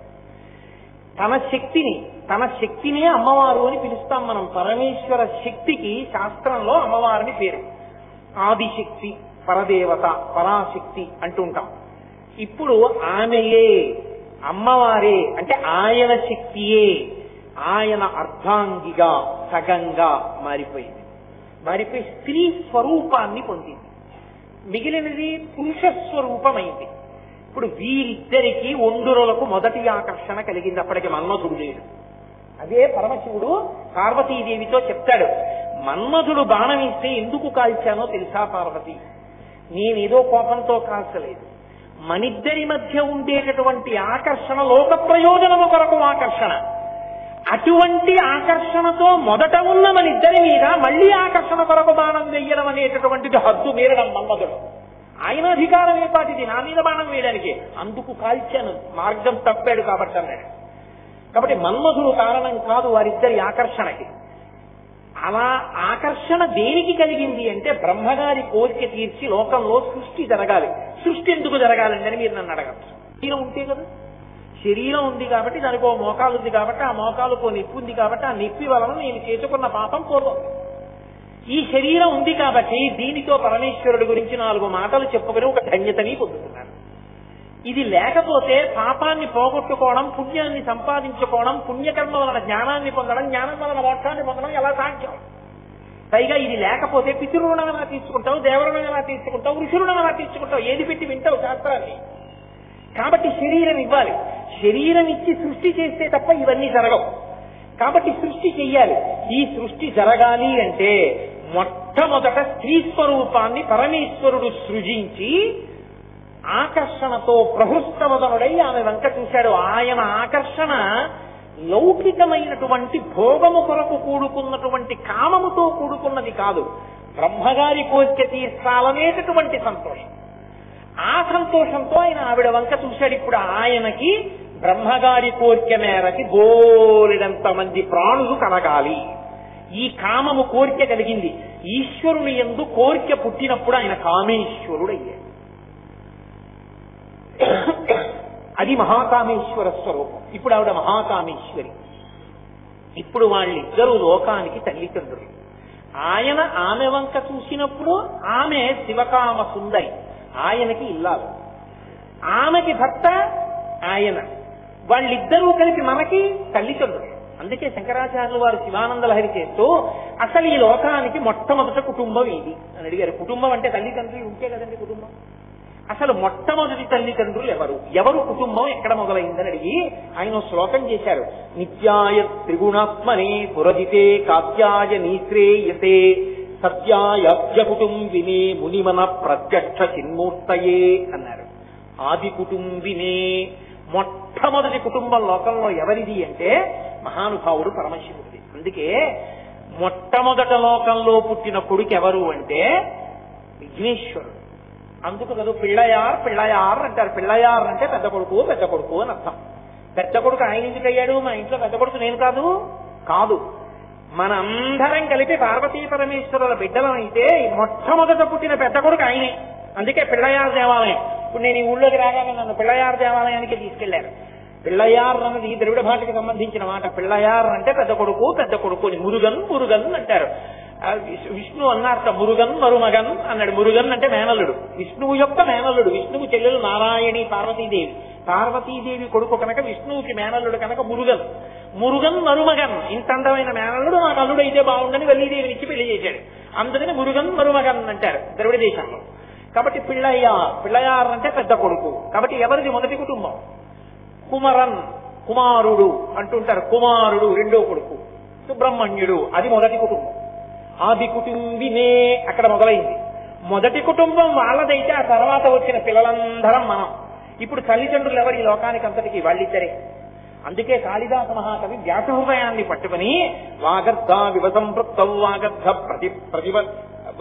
ప్రతిపత్తయే జగత పితరౌ వందే పార్వతీ పరమేశ్వరౌ. ఆ పార్వతీ పరమేశ్వరుడు జగత పితరౌ వందే, ఈ జగత్తుకంతటికి కూడా వాళ్ళు తల్లిదండ్రులు అని నమస్కరించాడు. ఇప్పుడు బ్రహ్మగారి కోరిక తీర్చడం కోసమని తన శరీరంలో సగభాగాన్ని స్త్రీ స్వరూపంగా ప్రకటన చేశాడు. చెయ్యగానే బ్రహ్మగారికి అర్థమైంది, ఓ సృష్టి యందు లింగ విభాగము ఏర్పడాలి ఆకర్షణ కొరకు. నేను మీతో మనవి చేశా కదూ, సృష్టి యందు ఆనందం ఉండాలి, సంతోషం ఉండాలి, ప్రహృష్టమదనుడై చెయ్యాలి. ఆ సృష్టి కార్యమునందు ఎప్పుడు శోకం ఉండకూడదు. ఈ సంతోషము ఆకర్షణ కొరకు శరీరముల యందు ధాతువులవే చర్మము, రక్తము, మాంసము, కొవ్వు, అస్థి, శుక్ల, మేధ అనబడేటటువంటి ధాతువులు తప్ప కొత్తగా ఇంకా ఏ ధాతువులు ఉండవు. కానీ కించిత్ మార్పు చేస్తాడు అవయవాలు. ఆ కించిత్ మార్పు చేయడం వల్ల ఏమైందంటే పురుషుడికి స్త్రీ యందు, స్త్రీకి పురుషుని యందు ఆకర్షణ కలుగుతుంది. ఈ ఆకర్షణ ఆనందమునకు కారణమై ఆరోగ్యవంతమైన చైతన్యవంతమైన సంతానము కలగడానికి హేతువై సృష్టి పరంపరగా నడిచి వెళ్ళడానికి కారణమైంది. కాబట్టి గృహస్థాశ్రమంలో ధర్మ ప్రజాపత్యర్థం సంతానము యోగ్యమైనది కలగాలని బయలుదేరుతున్నావు. కాబట్టి గృహస్థాశ్రమంలోకి నీ బిడ్డలు మంచి వాళ్ళవడమే నీకు సంతోషదాయకం అవుతుంది. కాబట్టి ఒకప్పుడు ఎందుకంటే కొడుకే ఉద్ధరించాలి తద్దినం పెట్టి, అందుకని శరీరం ఉన్నప్పుడు పడిన తరువాత వాడే ఉద్ధరించాలి. కాబట్టి గృహస్థాశ్రమంలో ఉన్న వాళ్ళందరూ చెయ్యవలసిన స్తోత్రం అదిగో ఆ అర్ధనారీశ్వర స్వరూపాన్ని అని శాస్త్రములు నిర్ధారణ చేశాయి. ఆ రూపాన్ని స్తోత్రం చేయకపోతే ఆ గృహస్థాశ్రమంలో వాడు ఏం చెయ్యాలో వాడికి అసలు ఏమీ తెలియని వాడి కింద లెక్క. అది నాకు రాదండి, ఆ స్తోత్రం నాకు రాదండి, అర్ధనారీశ్వర స్తోత్రం అంటే నువ్వు గృహస్థాశ్రమంలో ఉండి కూడా దాని ఫలాన్ని పొందడానికి కావలసినటువంటి విషయాన్ని పొందడంలో ఏమరపాటు పొంది ఉన్నావు అని గుర్తు. శంకర భగవత్పాదులు అందుకని అర్ధనారీశ్వర స్తవాన్ని ఇచ్చారు. అందుకని దాన్ని లీలాస్వరూపం అంటారు. అంటే ఆయన అలా ఉండడం ఆయన కొరకు కాదు, ఆయన అలా ఉండడం సృష్టి జరగడానికి బ్రహ్మగారికి కారణాన్ని తోపించాడు. ఓ ఇలా సృష్టి చెయ్యాలని అందింది. ఇప్పుడు ఆ స్వరూపాన్ని శంకర భగవత్పాదులు స్తోత్రం చేయడం మొదలుపెట్టి, శంకరాచార్యుల వారు ఎప్పుడైనా స్తోత్రం చేస్తే మీరు బాగా గుర్తించవలసిన విషయం ఒకటి ఉంటుంది. సంబోధన. వారు ఏమని పిలుస్తున్నారు అన్నదాన్ని చూడాలి. ఎందుచేత అంటే శంకరాచార్య స్వామి వారి చేత రచింపబడినటువంటి స్తోత్రములు కానీ వాంగ్మయం కానీ ఎంత గొప్పగా ఉంటాయని చెప్తారంటే పెద్దలు ఒక మాట అంటారు, పరమ పొదుపరి అయినటువంటి ఇల్లాలు ఇంట్లో భర్త తెచ్చిన పదార్థాన్ని ఎంత జాగ్రత్తగా వాడుతుందో అంత జాగ్రత్తగా అక్షరాల్ని శంకరాచార్యుల వారు వాడుకుంటారు. మీరు శంకరాచార్యుల వారి శ్లోకాల మొత్తం మీద ఏ ఒక శ్లోకంలో ఈ అక్షరాన్ని తీసి ఈ అక్షరం బదులు ఈ అక్షరం పెడితే ఇంకా బాగా అర్థం వస్తుందని మీరు చెప్పలేరు. ఏ వృత్తాన్ని తీసుకుని ఏ అక్షరములను పేరిస్తే దానికి సరి అయిన అర్థం వస్తుందో అలాగే రచన చేస్తారు. ఎలా పిలిస్తే ఆ స్తోత్రం యొక్క వైభవం ప్రకాశిస్తుందో ఆ పేరుతోనే పిలుస్తారు. అందుకే మీరు చూడండి, సౌందర్య లహరిలో అమ్మవారికి 1000 నామములు, 1000 ఎన్నో నామములు ఉన్నా శంకరాచార్యుల వారు సౌందర్య లహరి మొత్తం మీద అమ్మవారిని ఒక 8-9 నామములతోనే పిలుస్తారు తప్ప ఆయన ఎక్కువ నామాలు వాడరు. కారణం ఏమిటంటే పిలిచారు అంటే ఏదో నామాలు ఉన్నాయి కదా ఏదో పేరు పెట్టి పిలవరాయన.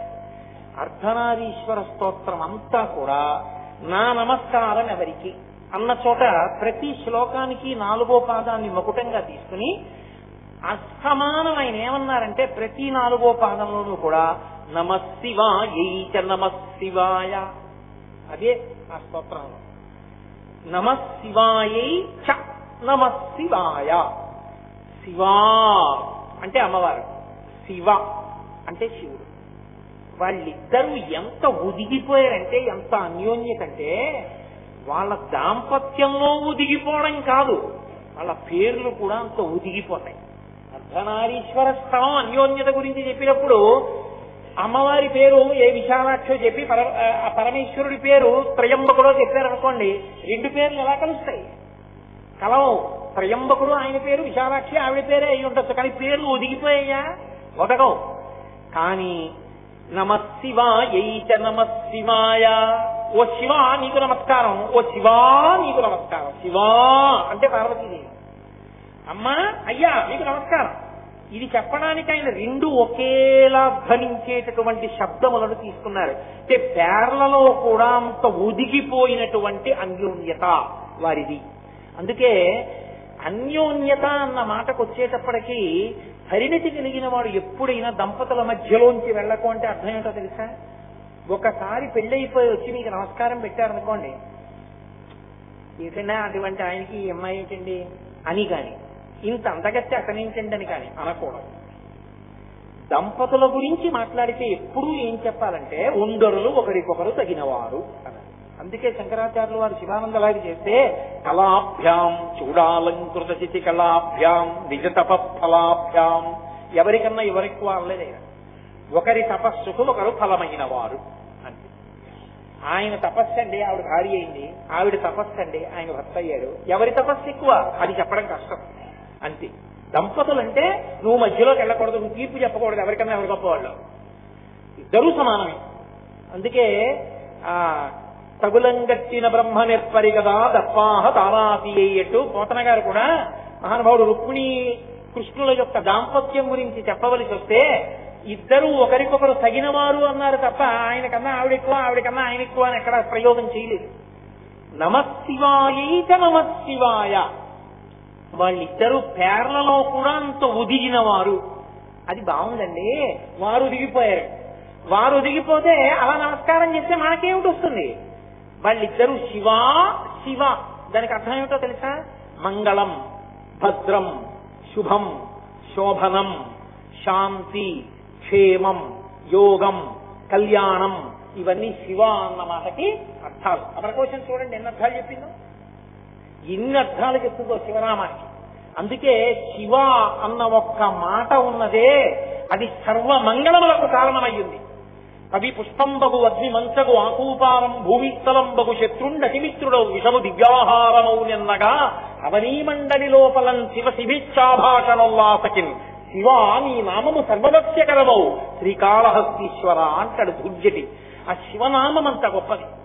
ఆ శివ అన్నాడు అనుకోండి, మంగళములు, శోభనములు, భద్రం, క్షేమం, యోగం అన్నీ కలుగుతాయి.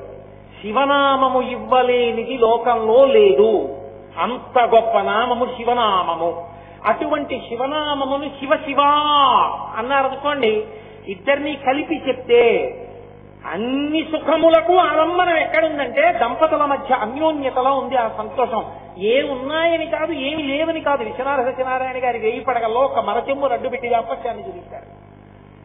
ఇంట్లో ఏముంది ఏమి లేదు అని కాదు, ఆ వంతుల మధ్య అన్యోన్యత, ప్రేమ ఉంటే ఆ తృప్తి అలా ఉంటుంది. ఆ తృప్తి ఉన్న చోట సమస్త ఐశ్వర్యం ఉంది. ఎన్ని ఉన్నా ఒక్కటి లేకపోతే వాళ్ళంతా దరిద్రుడు లేడు. శంకర భగవత్పాదులు కౌపీన పంచకం చేశారు. కౌపీనవంత కలు భాగ్యవంత అన్నారు. గోచి పెట్టుకున్న వాడి కన్నా గొప్పవాడు ఎవరన్నారు? సన్యాసి గురించి మాట్లాడుతున్నారు. కాబట్టి తృప్తి ప్రధానం. నాకేమి ఇవ్వలేదండి, దేవుళ్ళంటి భర్తనిచ్చారు. ఏసీలు, కార్లు ఇవి పెద్ద విశేషమా? దొరకద్దు అలాంటి మహానుభావుడు. అటువంటి మహానుభావుడికి ఇల్లాలినయ్యాను, నాకు ఇంతకన్నా ఏం కావాలంటే ఆవిడ అందనుకోండి, ఆవిడ్ని మించిన ఐశ్వర్యవంతురాలు లేదు. ఏం కావాలండి నాకు? నేను కష్టంలో ఉన్నా, ఇబ్బందిలో ఉన్నా తన పవిట కొంగుతో నా నుదురు తుడిచి, మీరు నమ్ముకున్న పరమేశ్వరుడు మీకున్నారు, మీరు ఎందుకండి దండ పెట్టుకుంటారు? నన్ను సేద తీర్చగలిగిన శాంతి స్థానమైన పత్ని నాకుంది. నేను కోరుకున్నది పెరటిలో కరివేపాకు తీసుకొచ్చి దాని చేత్తో పచ్చడి చేస్తే గుమగుమలాడిపోతుంది. అలా చెయ్యగలిగిన భార్య నాకు, ఇంకా నాకేం కావాలి అని భర్త అనగలిగితే వాళ్ళిద్దరి మధ్య ఏం లేవని మీరు అనుకుంటున్నారు? అనుకున్నవాడు లేనివాడు. అలా తృప్తి ఉన్న దంపతులు ఐశ్వర్యానికి చిట్ట చివర విహరిస్తున్నారు. వాళ్ళు ఈ తృప్తి ఎప్పుడు అంకురిస్తుంది? ఒకరి పట్ల ఒకరికి అన్యోన్యతా భావం అంకురిస్తే. అందుకే మీరు చూడండి, పార్వతీదేవి ఎంతమంది తండ్రుల కడుపునైనా పుడుతుంది. హిమవంతుడి కడుపున హైమవతిగా వస్తుంది. కాత్యాయన మహర్షి కడుపున కాత్యాయని దేవిగా వస్తుంది.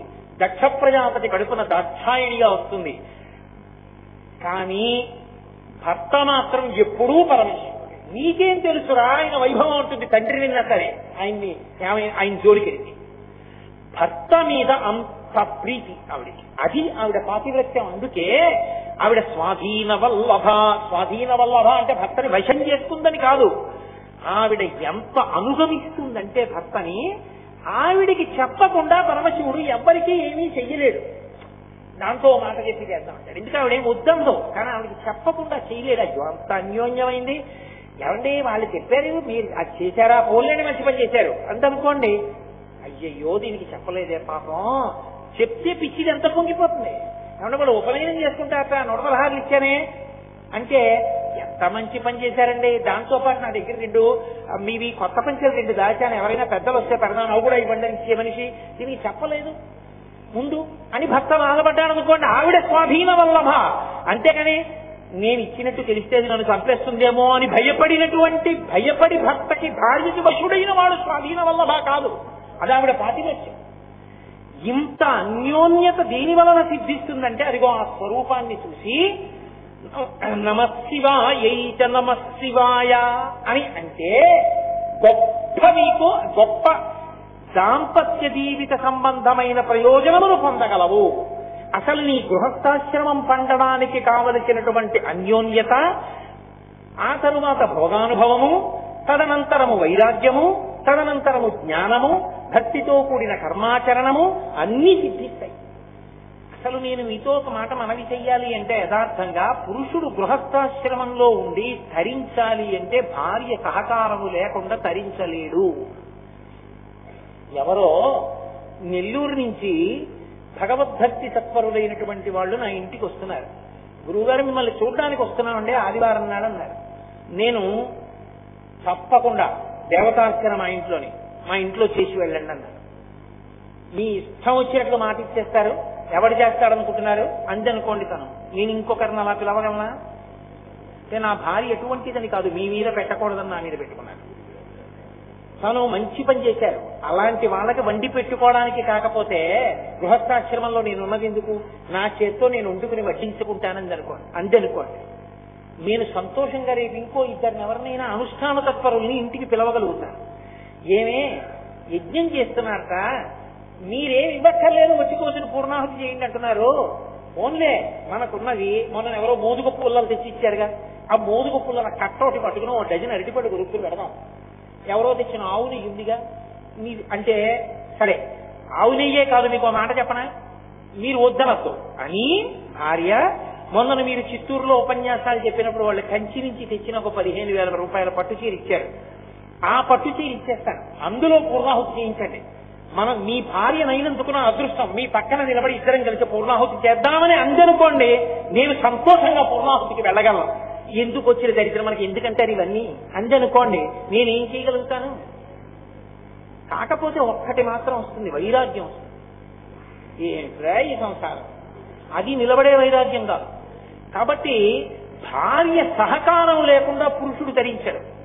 పురుషుడి చెయ్యి అందుకొని కానీ భార్య ధరించలేదు.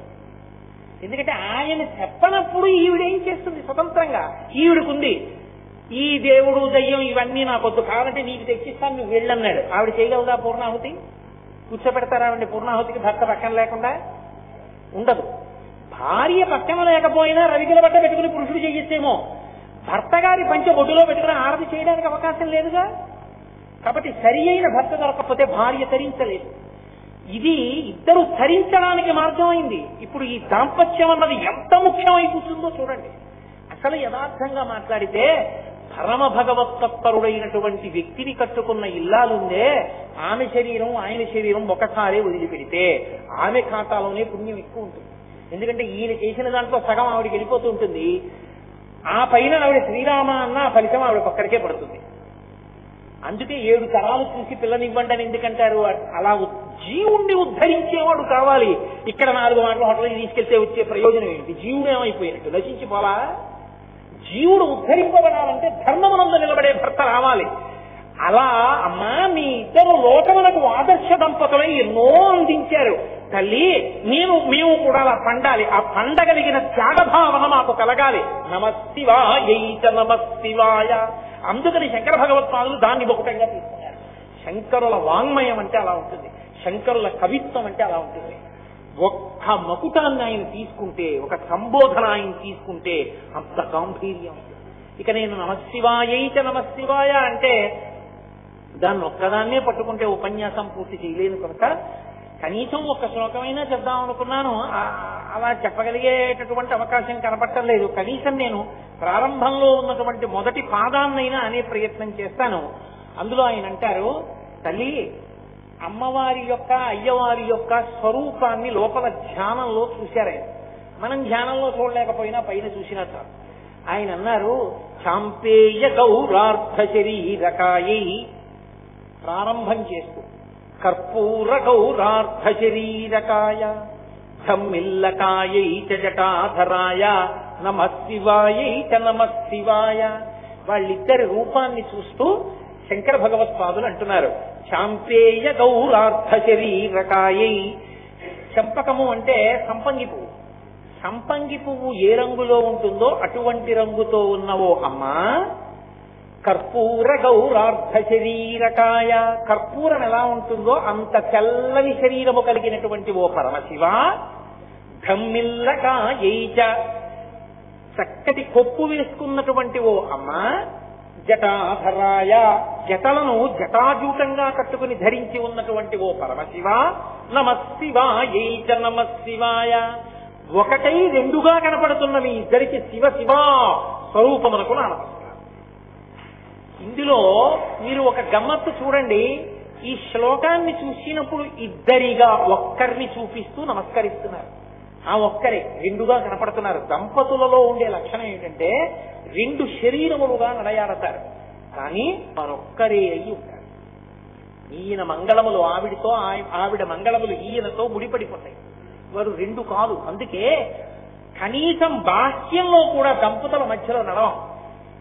ఒకవేళ ఆయన అటు ఈవిడ ఇటు నించుంటే బయటికి వెళ్ళవలసి వచ్చింది అనుకోండి, అమ్మా అటు వెళ్ళండి అని ఆయన పక్కకి చేర్చి మనం బయటికి వెడతాం. అంటే ఇద్దరూ ఎప్పుడూ అలా కలిసి ఉంటారు. బయటికి శరీరములు విడివడి ఉన్నా మధ్యలోంచి మనం వెళ్ళాం, పక్కకి చేర్చేస్తాం. అంటే అంతగా కలిసి ఉన్నవారు. అసలు నిజంగా మాట్లాడాలంటే ఆయన అనుగ్రహాన్ని పొందాలంటే ఆవిడ స్తోత్రం చేయాలి, ఆవిడ అనుగ్రహాన్ని పొందాలంటే ఆయన స్తోత్రం చేయాలి. అందుకే శంకరాచార్యుల వారు సౌందర్యలహరి ప్రారంభం చేస్తూ సౌందర్యలహరి అమ్మవారి మీద స్తోత్రం. అమ్మవారిని పొగిడి మొదలుపెట్టలేదు. శివశక్త్యాయుక్తో అంటూ శివశబ్దంతో మొదలుపెట్టారు. ఎందుకని? అయ్యవారి పేరెత్తితే అమ్మవారు పొంగిపోయి తన యొక్క స్వరూపం ఏమిటో శంకరాచార్యుల వారి చేత స్తోత్రం చేయి. ఆయన పేరెత్తకుండా ఆవిడ్నే పొగిడారనుకోండి, ధూర్తుడు ఎవర్రా మహాపతి వ్రతని ఆయన్ని పొగడకపోతే నేను నా స్వరూపం తెలియజేస్తానా అని ఆమె ప్రకటన కాదు. అందుకే ఇప్పటికీ పెద్దలు ఒక మాట చెప్తారు, సౌందర్యలహరి బాగా అర్థం కావాలంటే శివానంద లహరి చదివి సౌందర్యలహరి చదవండి అంటారు. ఆమె ఎప్పుడూ పరమశివునికి సంబంధించినటువంటి స్తోత్రములనే వింటూ ఉంటుంది. విపంచాగాయంతి వివిధమపదానం పశుపతే అంటారు శంకరాచార్యుల వారు సౌందర్యలహరిలో. సరస్వతీదేవి వీణ మీద వాయిస్తే అమ్మవారి మీద వైభవాన్ని వాయించదు. పాట పాడుతూ వీణ వాయించేటప్పుడు పరమశివుని యొక్క వైభవాన్ని వర్ణిస్తూ పాట పాడుతుంది. అప్పుట అమ్మవారు పొంగిపోయి మా ఆయన ఇంత గొప్పవాడని ఇలా కళ్ళు అరమోట్పు కన్నులతో ఇలా ముఖం కదుపుతుంది. ఆ వీణానాదం వింటూ ఇలా కదుపుతుంటే ఆవిడ చెవులకు ఉన్నటువంటి ఆభరణములు ఇలా కదులుతుంటే అద్దాల్లాంటి బుగ్గల్లో ప్రతిబింబాలు పడతాయిట. తాంబూలం ఇచ్చిన తర్వాత అమ్మవారికి ఒకసారి ధ్యానంలో అలా చూస్తారు. వీణానాద నిమీది తగ్గనయనే విప్రస్థ చూళింబరే అని అలా చూడగలిగిన వారికి సరస్వతీ కటాక్షం. కాబట్టి అమ్మవారి తాంబూల చర్మణం అంత గొప్పది. పతివ్రతగా సువాసినికే అధికారం తాంబూలం వేసుకోవడానికి. అందుకే సభకృతాన్ని గుర్తు ఏంటంటే మధ్యాహ్నం తాంబూల చర్మణం చేస్తుంది స్త్రీ. అమ్మా మీ ఇద్దరు పైకి అలా రెండుగా ఉన్నారు, కానీ మీరు ఒక్కరే. అందుకే ఆయన గురించి ఆవిడ గురించి, ఆయన గురించి ఆవిడ గురించి నమశివాయ చ నమశివాయ ఇద్దరు కలిపి ఒకటిగా ఉన్నారు. అలా మన దాంపత్యం కూడా ఉండాలి అంటే, మనం కూడా అలా పండాలి అంటే, మన తర్వాత కూడా రే వాళ్ళల్లా బతకండ్రా అని చెప్పుకోవాలంటే పెళ్ళవగానే నవదంపతుల్ని తీసుకెళ్లి వాళ్ళకి దండం పెట్టించి అక్షతలు వేయించండ్రా అనాలంటే, ఎవరింట్లో ఉన్న బిడ్డ పుట్టగానే ఆవిడ కట్టి విప్పిన చీర పట్టుకొచ్చి వెయ్యండ్రా పసిపిల్లాడి కింద అనిపించుకోవాలంటే అదిగో ఆ శ్రమం చెయ్యాలి, ఆ స్తోత్రం చెయ్యాలి. వాళ్ళ అనుగ్రహం ఉంటే తప్ప సిద్ధించదు ఆ దాంపత్యం. అందులో ఒక్క మొదటి మాట ఇవాళ ప్రస్తావించి విడిచిపెట్టేస్తాను. శాంపేయ గౌరార్థ శరీరకాయ. శంకరాచార్యుల వారు ప్రారంభం చేస్తూ అమ్మవారి యొక్క బట్ట రంగుని లేదా అమ్మవారి యొక్క రంగుతో మొదలుపెట్టారు. అమ్మా నువ్వు సంపంగి పువ్వు రంగులో ఉన్నావమ్మా. సరే బాగుంది కానండి, మీరు ఇప్పుడే ఏమన్నారు? శివుడి గురించి మాట్లాడితే ఆవిడ సంతోషిస్తుంది అన్నారు కదా. దాంపత్యంలో మొదటి లక్షణం పతివ్రతకి భర్తృస్తోత్రం కదా, ఆయన్ని పొగిడితే కదా సంతోషించాలి. మరి శంకరాచార్యుల వారు అమ్మవారి రంగులు వర్ణిస్తూ ఎందుకు మొదలెట్టారు? ముందుకి కర్పూర గౌరార్థ శరీరకాయ శాంపేయ గౌరార్థ శరీరకాయ అని కదా ఉండాలి శ్లోకం. మరి ముందు అమ్మవారిని పొగుడుతూ ఎలా మొదలెట్టారు? దాంపత్యంలో ఎక్కడైనా ఇంటికి వస్తే మొట్టమొదట ఆ ఇంటి వైభవం ఎక్కడిది అంటే యజమాని కీర్తింపబడేవాడై ఉండాలి. యజమానికి ఆ ప్రాప్తి లేకపోతే ఎలా? మరి శంకర భగవత్పాదులు అమ్మవారి స్తోత్రం ఎందుకు మొదలెట్టారు అంటే, మీరు ఒకటి ఆలోచించండి. అమ్మవారిని వర్ణిస్తూ మొదలు పెట్టడంలో శంకరాచార్యుల వారు ఎవరిగా కూర్చుని మొదలెట్టారు? శంకర భగవత్పాదులు ఆ స్తోత్రం చేసేటప్పుడు ఆది దంపతుల యొక్క బిడ్డడు. మీరు నేను కూడా ఎవరం? ఆది దంపతుల యొక్క బిడ్డలం. బిడ్డల మొదటి నమస్కారం ఎవరికి? వేదం యొక్క ప్రమాణంలో మాతృదేవోభవ, పితృదేవోభవ, ఆచార్య దేవోభవ. మొదటి నమస్కారం అమ్మకి. అమ్మకి నమస్కరిస్తూ మొదలు పెట్టాలి స్తోత్రాన్ని. అది ప్రమాణం తెలుసున్నటువంటి వాడు స్తోత్రం చేసేటప్పుడు తల్లికి మొదటి వందనాన్ని సమర్పణం చెయ్యాలి. కాబట్టి అమ్మవారిని పొగడడం కిందకి రాదు. కొడుకుగా తన ధర్మమునందు తాను నిలబడిన వాడై ఉండాలి. అంటే నాకు యోగ్యుడైన కొడుకురా వీడు అని తండ్రి సంతోషిస్తాడు. ఓ వీడు వేద ధర్మాన్ని పాటించాడు, వేద ప్రమాణాన్ని. మాతృదేవోభవ, అమ్మకి నమస్కారం చేశాడు. ఇప్పుడు తండ్రి పొంగిపోతాడు. అందుకని కొడుకుగా స్తోత్రం కనుక శంకరాచార్యుల వారు ప్రారంభం చేసేటప్పుడు ఆ స్తోత్రాన్ని చాంపేయ గౌరర్థ శరీరకాయ కాదు. ఇంకొక పెద్ద రహస్యం ఉంది. పరమశివుడు తెల్లటి రంగుతో ఉంటాడు, అమ్మవారు పసుపు, ఎరుపు, తెలుపులతో కూడినటువంటి రంగుతో ఉంటుంది. ఈ రంగుకి ఈ తెలుపు రంగు రెండూ కలిపి పక్కన పెట్టారనుకోండి, ఓ పెద్ద ఉపద్రవం ఒకటి వస్తుంది. ఏమిటంటే ఉపద్రవం అంటారేమో. ఈ తెలుపుని ఈ రంగు కప్పేస్తుంది. తెలుపు ఏముందండి, కప్పబడుతుంది. తెలుపు తెల్లటి స్ఫటికలింగం దగ్గరికి వచ్చి ఎర్రటి మందార పువ్వు పెట్టారనుకోండి, స్ఫటికలింగం ఎర్రగా అవుతుంది. అది స్ఫటికలింగం అయినా ఎర్రగా కనపడుతుంది. ఎందుకంటే దానికి ఆ లక్షణం ఉంటుంది. ఇంకొక రంగు వచ్చి చేరిందో తెల్లనిది రంగులా కనపడుతుంది. కాబట్టి ఇలా చూసేటప్పటికీ అర్ధనారీశ్వర స్వరూపాన్ని తెల్లని శివుని రూపం ముందు కంటికి కనపడ్డాం కన్నా పసుపు, ఎరుపు, తెలుపు రంగులలో ఉన్న అమ్మవారి రూపం ముందు కనపడుతుంది. శంకరాచార్యులు వారు సౌందర్యాలు చేస్తూ ఈ రంగులు ఎలా కప్పుతాయన్న దానికి అద్భుతమైన మాట చెప్పారు. పరిపర తృప్తేన మనస అన్నారు. అమ్మా, నీకు శంకరుడు సగం శరీరం కదా ఇచ్చాడు, ఆయన సగం ఇస్తే మిగిలిన శరీరం నువ్వు దొంగిలించావేమో అనుకుంటున్నానమ్మా. అదేమిటి శంకర అంత మాట నేనెక్కడ దొంగిలించాను అంటే, మరి తెల్లని శంకరుల్లో సగం నువ్వు ఎర్రగా ఉంటే ఈ ఎరుపు కాంతి మిగిలిన తెలుపు మీద కూడా పడిపోయి స్పష్టంగా చూస్తే తప్ప శివుడు కనపట్టాలా, నువ్వే అంతా కనపడుతున్నావు. అప్పుడు మిగిలిన సగభాగం కూడా నువ్వు దొంగిలించినట్లు అవలా ఆయన ఇచ్చింది కాకుండా అని నాకు అనుమానం సుమా అమ్మా అన్నారు శంకరాచార్య. అంటే ఆమె ఆయనను ఎలా కప్పేస్తుందో చెప్పారు. ఈ కప్పేయడంలో కంటికి లక్షణం ఏమిటంటే రంగుని ముందు అందుకుంటుంది. దానికి ఆ లక్షణం ఉంటుంది. అది ముందు ఆకర్షణీయమవుతుంది. అందుకే కంటికి ఉన్నటువంటి లక్షణాన్నే నాయక శబ్దంలోంచి నయన వస్తుంది. ఇది మిగిలిన ఇంద్రియాల్ని లాగుతుంది, నాయకుడిగా నిలబడుతుంది కన్ను. ఏదో నేను ఇలా చూస్తూ అలా చూశాను అనుకోండి, అలా చూసేటప్పటికి ఒక మహాత్ముడు నా కంటికి కనపడ్డాడు అనుకోండి, వెంటనే ఆయన మహాత్ముడు రా అని మనస్సు కడుతుంది.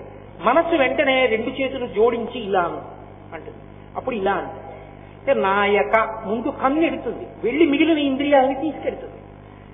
అందుకని నయన ఎప్పుడైతే ముందు కన్ను రంగు అందుకుందో ఆ రంగునే స్తోత్రం చేసేస్తుంది నాలుక. అబ్బా జగజ్జనని మా అమ్మ అనగానే వెంటనే నోటి వెంట ఆయనకి కాంపేయ గౌరర్థ శరీరకాయై అని, మా అమ్మ ఉంటే మా నాన్నగారు ఉంటారే పక్కనే, వారు ఉండురులు ఒకరినొకరు విడిచి ఉండరే అని కొంచెం అలా చూస్తే వెంటనే ఆయన తెల్లగా. అప్పుడు వెంటనే మళ్ళీ కర్పూర గౌరర్థ శరీరకాయ. ఇది అనుష్ఠానమునందు ధ్యానంలో చూసినప్పుడు మొట్టమొదట అమ్మవారి రంగు ఎలా కనపడుతుందో చెప్పడం కాదు, దాంపత్యపరంగా కీర్తనం చేసినప్పుడు అమ్మవారు అయ్యవారిని ఎంత కప్పిదాచుకుంటుందో చెప్పడం. కామాక్షి అని మనకి కంచిలో అమ్మవారు ఉంటుంది. ఆ కామాక్షి ఉన్నటువంటి క్షేత్రంలో కాంచీపురంలో శివలింగానికి ఒక్కదానికే ఒక లక్షణం ఉంటుంది. కుచకంకణముద్రితం అంటారు. అక్కడ ఉన్న సైకత లింగాన్ని అమ్మవారు కౌగిలించేసుకుంది. కౌగిలించేసుకుని అసలు ఇంకా శివలింగం కనపడకుండా ఇలా దాచేసుకుంది. ఎంత గట్టిగా కౌగిలించేసుకుందంటే ఆవిడ కంకణములు, చేతికి ఉన్నటువంటి కంకణములు వెళ్లి ఇసుకలింగం మీద ముద్రపడిపోయి, ఆవిడ స్తనములకు ఉన్నటువంటి కుచములు వెళ్లి ముద్రపడిపోయి, అంత గట్టిగా కౌగిలించేసుకుని దాచేసింది శివలింగాన్ని. ఎందుకు దాచేసింది అంటే పరమశివుడే ఆవిడ భక్తిని పరీక్షించడానికి. అదేమిటంటే అలా పరీక్షిస్తాడా అనుకోకండి, లోకానికి తెలియచెప్పడానికి. అది రెండో మాట అవుతుంది. నదిని ప్రవహింపజేశాడు వరదతోటి, నది వస్తోంది సైకత లింగం. అందుకే ఇప్పటికీ కంచిలో ఉన్న ఏకాంబరేశ్వర లింగానికి నీటితో అభిషేకం లేదు, పురుగు నూనెతోటే అభిషేకం చేస్తారు. అది సైకత లింగం, ఇసుకతో చేయబడినటువంటి లింగం. అమ్మవారు తను కొట్టుకుపోతానేమో అనుకోలేదు, శివలింగం కొట్టుకుపోతుందేమో, మా ఆయనకి ఏమైనా అవుతుందేమో అని. శివలింగం అంటే శివుడే. అయ్య బాబోయ్ మా ఆయనకి ఏమైనా అవుతుందేమో అని గట్టిగా కౌగిలించేస్తుంది. ఆమె చేతి కంకణ ముద్రలు, కుచుముల ముద్రలు శివలింగం మీద పడి ఉన్నాయి. అందుకే ఏకాంబ్రనాథుడికి నమస్కారం చేస్తే అలాగే చేస్తారు, లింగం ఏకాంబ్రనాథస్య అని. ఆమె పరమశివుణ్ణి అలా కప్పి దాచేసుకుంటుంది. అంటే ఇది ఎలా ఉంటుంది అంటే, మీరు ఇక్కడ కాదు కానీ అటు మన గోకర్ణ క్షేత్రం నుంచి ప్రత్యేకంగా ఉడిపి క్షేత్రం వైపుకి, మూకాంబిక అటు వైపు వస్తున్నప్పుడు ఆ పక్కన చెట్లు ఉంటాయి, పెద్ద పెద్ద చెట్లు. ఆ చెట్టు ఏం చెట్టు అని మీరు తెలుసుకోవాలనుకున్నారు అనుకోండి, మీరు కారు దిగి ఒక గడియ ఆగి బాగా చూడాలి. ఎందుచేత అంటే ఆ చెట్టు ఏమిటో తెలియదు మీకు. కారణం లత చెట్టంతా అల్లేసుకుంటుంది. ఈ చెట్టంతా అల్లేసుకునేటటువంటి లత యొక్క స్వరూపం ఎలా ఉంటుందంటే, ఎవరో కనురాపు తగిలేటటువంటి వాళ్ళు, అలా చూసే లక్షణం ఉన్నవాళ్ళు, భర్త ఏదో ఉత్తరీయం ఒకటి వేసుకుని కూర్చునుండగా అలా చూస్తున్నారనుకోండి, ఎక్కడ ఆయనకి దృష్టి తగిలేస్తుందో అని అవసరం ఉన్నా లేకపోయినా ఉతినే పవిట దులుపుకుంటున్నట్టుగా పవిట జాపి భర్తని దాచేసుకున్న అనువర్తించగలిగినటువంటి ప్రేమ కలిగిన భార్యలా తీగలు చెట్టుని కప్పేస్తాయి. కామాక్షి మహాకామేశ్వరుణ్ణి కళ్ళల్లో పెట్టుకుని దాచుకుంది. చూడండి, కళ్ళల్లో పెట్టుకు చూసుకుంటుందండి ఆవిడ అంటారు. కళ్ళల్లో పెట్టుకుందంటే తీసేసి కంట్లో పెట్టుకుంటారనే. కళ్ళల్లో పెట్టుకు చూడటం అంటే ఆవిడ ఏది చేస్తున్నా, ఏది మాట్లాడుతున్నా భర్త గురించి ఆలోచిస్తూ ఉంటుంది. కామాక్షి స్వరూపమునకున్న లక్షణం అది. అందుకే మహాయిల్లాలు నా తల్లి. అటువంటి తల్లి కనుక ఆమె ప్రేమ చేత కప్పింది. ఆవిడ అనుగ్రహిస్తే తప్ప ఆయన కనపడదు. ఆయనే కనబడితే ఆయన ఎందులో ఏమైపోయావు. ఆమె లలితా సహస్రనామ స్తోత్రంలో అందుకే ఒక మాట అంటారు, శివశక్త్యైక్య రూపిణి లలితాంబిక. ఆమె మాయాస్వరూపిణి అయి అవనికై దిగిపోతుంది. శివుడు కనపడడు.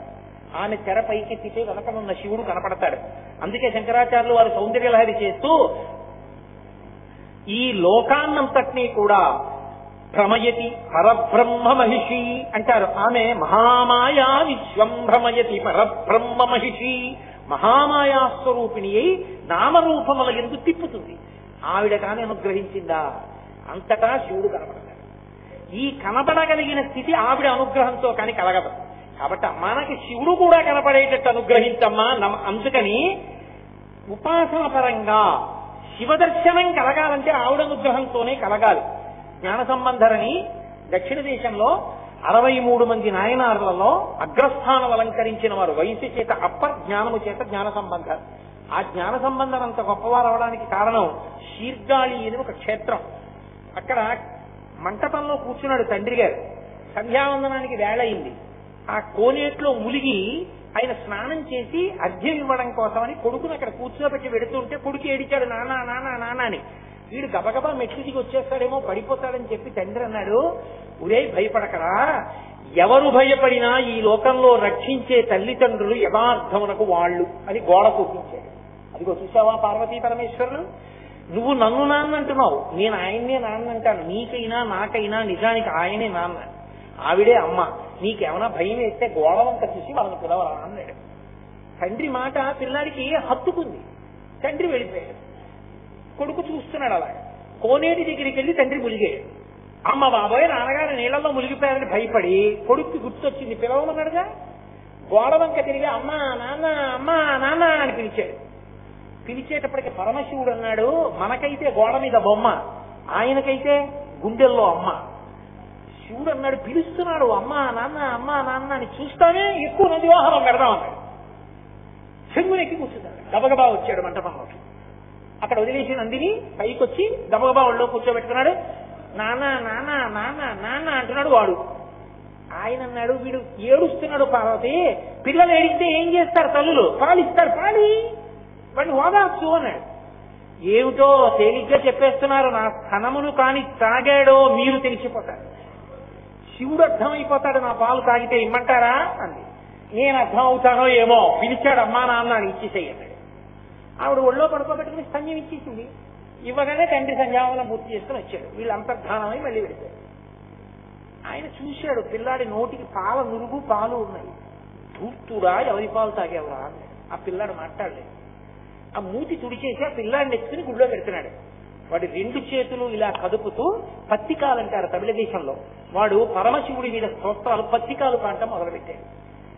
ఆ చిన్ని పిల్లవాని యొక్క చేతులు కందిపోతాయేమో అని పార్వతీ పరమేశ్వరులు పైనుంచి కాలాలు కిందకి విడిచిపెట్టారు. ఆ కాలాలు వాయిస్తూ ఉన్నంత కాలం జ్ఞాన సంబంధాలు అవి వాయిస్తూనే పత్తికాలు పాడేవారు. అమ్మవారి కన్యమును తాగినంత మాత్రం చేత ఇదే సౌందర్యాల్లో ద్రవిడ శిశువు అంటారు శంకరాచార్యులు వారు. జ్ఞాన సంబంధ శివ దర్శనాన్ని పొందగలిగారు. అమ్మ అనుగ్రహంతో అయ్యే దర్శనం అవుతారు. ఆవిడ అనుగ్రహించాలి. మహామాయా స్వరూపిణి అయిన తల్లి ఉద్ధరిస్తే శివుడు అర్థం అవుతాడు, సత్యం తెలుస్తుంది. జగత్తు నుండి జగదీశ్వరుడు తెలుస్తాడు. విశ్వములో విశ్వనాథుడు అర్థం అవుతాడు. విశ్వమునందు విష్ణు అర్థం అవుతాడు. దానికి ఆమె కారకం కావాలి, ఆవిడ అనుగ్రహం ఉండాలి. అందుకనమ్మా మొదటి నమస్కారం. కాబట్టి చాంపేయ గౌరర్థ శరీరకాయై కాదు, చాలా బలమైన కారణం ఒకటి. ఆవిడ పాతివ్రత్యం ఎటువంటిదో శంకర భగవత్పాదులు ఆవిష్కరిస్తున్నారు. ఈ ఒక్క కారణం చెప్పి నేను ఇవాళ ప్రవచనాన్ని పూర్తి చేస్తాను. చంపాదేశమునందు పుట్టినటువంటి చెట్టు కనుక, ఆ చెట్టుకు పూసిన పువ్వు కనుక సంపంగి పువ్వుకి చాంపేయ కుసుమము అని పేరు. అది మొదట చంపాదేశంలో పుట్టింది కాదు. చాంపేయ అన్న మాటకు అర్థం ఏంటంటే తుమ్మెదల చేత ఆవరింపబడి ఉంటుంది. మనకి సంపంగి పూలలో 2 రకాలు ఉంటాయి. ఆకుపచ్చ సంపంగి అని ఉంటుంది. ఇది రెక్కలు ఇలా విచ్చుకుని ఉంటుంది, మంచి సువాసనాభరితంగా ఉంటుంది. కానీ దాని మీద తుమ్మెద వాలదు. కారణం ఏంటంటే దానికి తేనె ఉండదు, అందుకని తుమ్మెద రాదు. ఏ పువ్వు మీదైనా తుమ్మెద వాలకపోతే ఆ పువ్వుకి అమర్యాద శాస్త్రం. కాబట్టి ఆకుపచ్చ సంపంగి ప్రీతి అని కానీ, ఆకుపచ్చ సంపంగితో అమ్మవారిని పోల్చడం కానీ ఎప్పుడు చెయ్యరు. రెండవది సింహాచలం సంపంగి అంటారు. సింహాచలం సంపంగి పసుపు, ఎరుపు, తెలుపు 3 కలిసిన రంగుతో ఉంటుంది. మంచి సువాసనాభరితంగా ఉంటుంది. మీరు ఎప్పుడైనా అలా చేశారో లేదో నాకు తెలియదు, కానీ అసలు ఆ సంపంగి పూలతో పూజ చేసి తలుపేసి మరునాడు తలుపు తీసినప్పుడు పూజా మందిరం ఉంటుంది. అవి తమలో ఉన్న సర్వస్వాన్ని పరమేశ్వరుడికి అర్పణం చేశాయా అనిపిస్తుంది. ముచికలు, పువ్వు రేకులు విడిపోయి రెక్కలన్నీ ఇలా పడిపోయి దానిలో ఉన్న పుప్పుడి కూడా ఏదో అక్కడ రజన కింద పడిపోతుంది పూజా మందిరంలో. అది ఇక తనకి అని ఏమీ మించుకోదు. పరమశివుని మ్రోల తాను విడిపోయి ఆయనలో ఐక్యం అయిపోయిందేమో, దీనిలా నేను బతకగలనా అనిపిస్తుంది సంపంగి పువ్వు పూజ చేసి. అటువంటి సంపంగి పువ్వు ఉంది, అది సింహాచల సంపంగి. అమ్మవారిని చెప్పేటప్పుడు శంకరాచార్యులు వారు అదిగో ఆ పువ్వుతో చెప్తున్నారు. చాంపేయ గౌరర్థ శరీరకాయై. ఎందుకు వచ్చింది ఆవిడికి ఆ రంగు? అసలు ఆమె హిమవంతునికి కుమార్తెగా జన్మించినప్పుడు నల్లని పిల్లగా పుట్టింది. నల్ల పిల్లగా పుట్టింది కాబట్టే కాళీ అని పిలిచాడు హిమవంతుడు. ఆయన పెట్టుకున్న పేరు కాళీ. నల్ల పిల్లగానే ఆమె పరమశివుణ్ణి చేపట్టి. పార్వతీదేవి రంగు నలుపు, అందుకే నారాయణ నారాయణి వాళ్ళిద్దరూ అన్నా చెల్లెలు. శివ శివ అలాగే నారాయణి నారాయణి భార్యాభర్తలు కారు, అన్నా చెల్లెలు. అందుకే అన్నగారు నలుపు, చెల్లెలు నారాయణి నలుపు. ఇప్పుడు ఈ నల్లని పిల్ల కాళీ పరమశివునికి లావైంది. ఆయన కర్పూర గౌరార్థ శరీరకాయై. పక్కనే చెప్పారుగా శంకరాచార్యుల వారు, చల్లటి శరీరం అయింది. స్ఫటికమణి నిభం. స్ఫటికమణి ఎలా ఉంటుందో, కర్పూరం ఎలా ఉంటుందో అలా ఉంటాడు ఆయన. ఆయన ఇప్పుడు ఈమె నలుపుని ప్రశ్నించలేదు. ఇంత తెల్లగా ఉంటాను, నువ్వు ఇంత నల్లగా ఉంటావని ఆయన అనలేదు. ఆయనకు అటువంటి భావన ఉండదు. అసలు లోకంలో పెద్దలకే ఉన్నప్పుడు ఇక పరమేశ్వరుడు పుట్టిందా?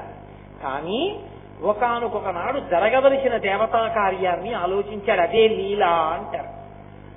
ఆలోచించి అమ్మవారిని ప్రేరేపిస్తే తప్పది జరగదు.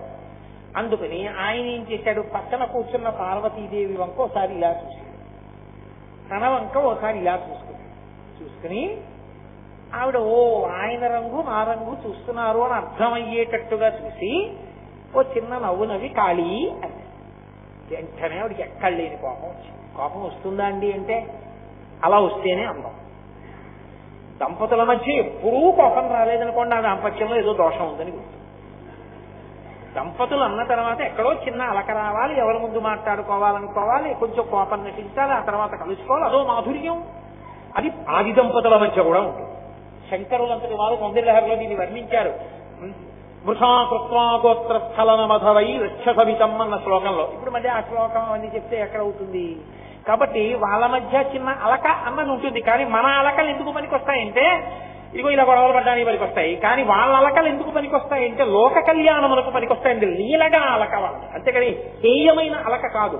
కానీ దాంపత్యపరంగా శ్లాఘనీయమని. ఆవిడ వంక చూసి కాళీ అన్నాడు శివుడు.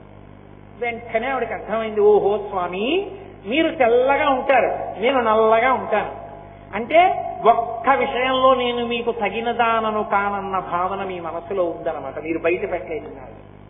బయట పెట్టకుండా నా పట్ల మీరు ఎంతో సంతోషంగా ఉన్నట్లుగా నటించిన మహానటుడు మీరు. సంధ్యానృత్యం కాదు, నాతోనే నటించారు ఇన్నాళ్ళు. కాబట్టి నేను కూడా మీ మనసు పొంగిపోయే రంగు పొందుతాను, ఈ నలుపు రంగు వదిలేస్తాను అని ఆవిడ వెళ్లి తపస్సు మొదలెట్టి.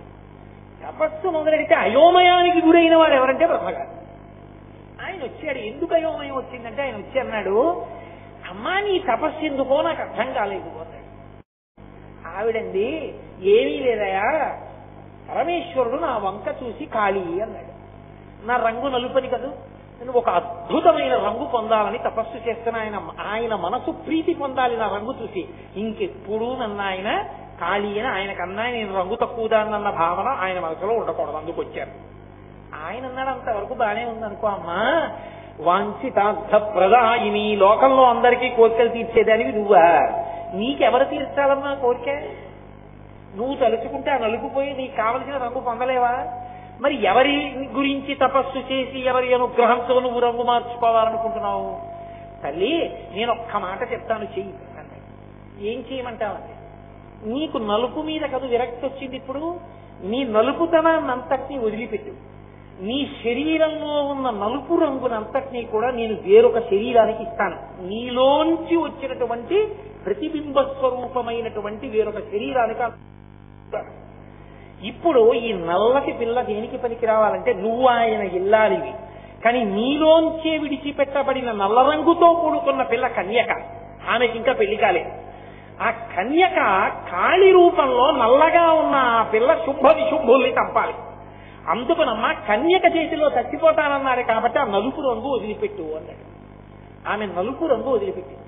ఆ నలుపు రంగు శరీరాన్ని పొంది వేరొక అమ్మవారిలోంచే వచ్చిన వేరొక శరీరాన్ని పొంది నల్ల పిల్లగా కాళీ అన్న పేరుతో వచ్చి అక్కడ నిలబడితే కాళీ అమ్మవారికి ఉన్న మొదటి నామం కనుక బ్రహ్మగారు ఇప్పుడు ఆ పిల్లకి కౌశికి అని పేరిట్టే పెట్టి సింహవాహనాన్ని సమకూరిస్తే ఆ పిల్ల వెళ్లి శుంభ నిశుంభుల్ని పరిమార్చింది. అంటే రాక్షస సంహారము కొరకు భూత భవిష్యత్ వర్తమాన కాలములు తెలుసున్నటువంటి పరమశివుడు ఆడినటువంటి నాటకం కాళీ అని. అమ్మవారి వలన ప్రయోజన సిద్ధి పొందాలని. అమ్మవారు మాత్రం అయ్యవారితో ఆనుకూల్యత ఎందుకు కించిత్ తేడా వచ్చినా ఆవిడ ఒప్పుకోదు. ఆవిడ పాతివ్రత్యం అటువంటిది. అన్ని విధాలా ఆయనకి తగిన దానం అవ్వాలి. ఇప్పుడు ఆవిడ అనుకుంది, లలిత ఎరుపు రంగులో ఉంటాను, ఎరుపు రంగులో ఉంటాను, నల్లగా కాళీ ఉంటాను. మా ఆయన నల్లగా ఉన్నందుకు కదూ నన్ను అలా అన్నారు. కాబట్టి ఇప్పుడు మా ఆయన మురిసిపోవాలంటే, ఆయన తెలుపు నా ముందు పేలవంగా ఉండాలంటే నేను ఒక గొప్ప రంగు పొందుతానని తెలుపు ఎరుపు పసుపులతో కూడుకున్న రంగులోకి మారి గౌరీ అని పేరు పెట్టుకుని వెళ్ళి పక్కన కూర్చొని పరమశివుడు చూసి అన్నాడు, ఏమిటి కాళీ అన్నందుకే ఇంత ఉద్ధతి అన్నాడు. ఆవిడంది, ఏమో మీరు ఎందుకన్నా ఇలా కూర్చుని ఇలా చూసి కాళీ అంటే నేను భరించలేకపోయాను. దాంపత్యంలో ఆ పాటి మీకు తగిన దానను కానన్న మాట కూడా నేను భరించలేకపోయాను. అందుకే ఇప్పటికీ ఆడపిల్ల పెళ్లి చేసే ముందు గౌరీ తపస్సు చేయిస్తారు. గౌరీ పూజ చేయించడానికి కారణం ఏంటంటే అమ్మవారికి షోడశోపచారాలతో శ్రద్ధగా పూజ చేసి వీడియో మీద పిచ్చితో ఇటు తిప్పి పూజ చేయకూడదు. అమ్మవారిని పూజ చేసి, అమ్మా మీరు ఆది దంపతులే, నిన్నొక్కసారి కాళీ అంటేనే నీకంత కోపం వచ్చిందే, అమ్మా నేను గృహస్థాశ్రమంలో పెడుతున్నాను, నా సంతోషం అంతా ఆయనతోటిదే కదా, నా అదృష్టమే నువ్వు దొరకడం అని ఆయన అన్నప్పుడు కదూ నా మనసుకి ఆనందం. దానికి పనికి మాలిందని అంటే నాకు ఎంత బాధగా ఉంటుందమ్మా. అందుకని నా భర్త మనసులో నాకు పరిపూర్ణమైన స్థానం కలిగి మీ ఇద్దరూ సంతోషంగా ఉన్నంత సంతోషంగా ఉండగలిగిన అదృష్టాన్ని నాకు కూడా కృప చేయి. ఆడతనంలో నీలాంటి పిల్లనేగా, నీకేది బాధ కలిగించిందో అది నాకు బాధ కలిగిస్తుందిగా. అందుకనమ్మా నన్ను మాత్రం భర్తతో అన్యోన్యత విషయంలో ఎన్నడూ లేనిదానం చెయ్యకుసుమా అని గౌరి తపస్సు చేసి అప్పుడు పీటల మీద పెడుతుంది అమ్మవారిని ప్రార్థించి. అటువంటి తల్లి కాబట్టి ఇప్పుడు అటువంటి చాంపేయ గౌరర్థ శరీరకాయై. అమ్మా నీ భర్త ఒక లీల చేసి రాక్షస సంహారము కొరకు లోకరక్షణ కొరకు నీలోంచి కౌశికీ రూపాన్ని ఆవిష్కరింపచేసిన వాడు. నువ్వు నీ భర్త యొక్క ప్రీతి కొరకు పసుపు ఎరుపు తెలుపు రంగులతో ఉన్నటువంటి సంపంగి పువ్వు యొక్క రంగుని పొందినటువంటి దానివి. తుమ్మెదలు ఎప్పుడూ గుమిగూడి ఉంటాయి సంపంగి పువ్వు మీద. సింహాచలం సంపంగి తోటల్లోకి మీరు ఎప్పుడైనా వెళ్ళారో లేదో నాకు తెలియదు. తుమ్మెదల రొద వినపడుతూ ఉంటుంది అక్కడ. ఎన్ని తుమ్మెదలు తిరుగుతాయో సంపంగి తోటల్లో. రాసుపావులు కూడా తిరుగుతుంటాయి. పరమేశ్వరుని యొక్క చూపులే ఆ తుమ్మెదల బారులు, అమ్మవారి యొక్క ముఖమే ఆ సంపంగి పువ్వు. ఆయనని మహాకామేశ్వరుడిగా నిలబెట్టగలిగిన అందమావిడిది కనుకనే, ఆ పాతివ్రత్యం అటువంటిది కనుకనే కాముణ్ణి కాల్చిన వాణ్ణి తీసుకొచ్చి పక్కన కూర్చోబెట్టుకుని తాళి కట్టించుకుని కామేశ బద్ధ మాంగళ్య సూత్ర శోభిత కంధరా అని పిలుచుకుంది. అమ్మా అంతటి పతివ్రతవమ్మా, అటువంటి తల్లికి నేను కొడుకునవడం నా అదృష్టం. అందుకని మొదటి నమస్కారం నీకేనమ్మా. అందుకని చాంపేయ గౌరర్థ శరీరకాయై కర్పూర గౌరర్థ శరీరకాయ. ఇవాళ అమ్మా అయ్యా సంతోషం పొందారు కాబట్టి అయ్యవారి తెలిపి ఉంటూ రేపటి రోజున విందులు గాని. రేపు సాయంకాలం 6:30 ఖచ్చితంగా ప్రారంభం చేస్తాను. ఇక ప్రారంభోపన్యాసాలు పరిచయాలు అవి ఏమీ ఉండవు. చిన్నగా వీరికి మీదకి రావడం, ఉపన్యాసం మొదలు పెట్టడం. కాబట్టి ఇవాళకి ఇప్పటికే సమయం చాలా దాటింది కాబట్టి ఇక్కడతో ప్రవచనాన్ని పూర్తి చేస్తూ మంగళాశాసన వరై మదాచార్య పురోగమై సర్వైష్ట పూర్వైరాచార్యై సత్కృతాయాస్తు మంగళం. మంగళం కోసలేంద్రాయ మహనీయ గుణాత్మనే చక్రవర్తి తనూజాయ సర్వభౌమాయ మంగళం. ఉమాకాంతాయ కాంతాయ కామితార్థ ప్రదాయిని శ్రీగిరీశాయ దేవాయ మలినాథాయ మంగళం. కరచరణకృతం వా కర్మవక్కాయజం వా శ్రవణైనిజం వా మనసం వా పరాధం విహితం వా సర్వమేత్తక్షమస్వా శివ శివ కరుణాబ్ధే శ్రీ మహాదేవ శంభో. సర్వం శ్రీ ఉమామహేశ్వర పరబ్రహ్మార్పణమస్తు.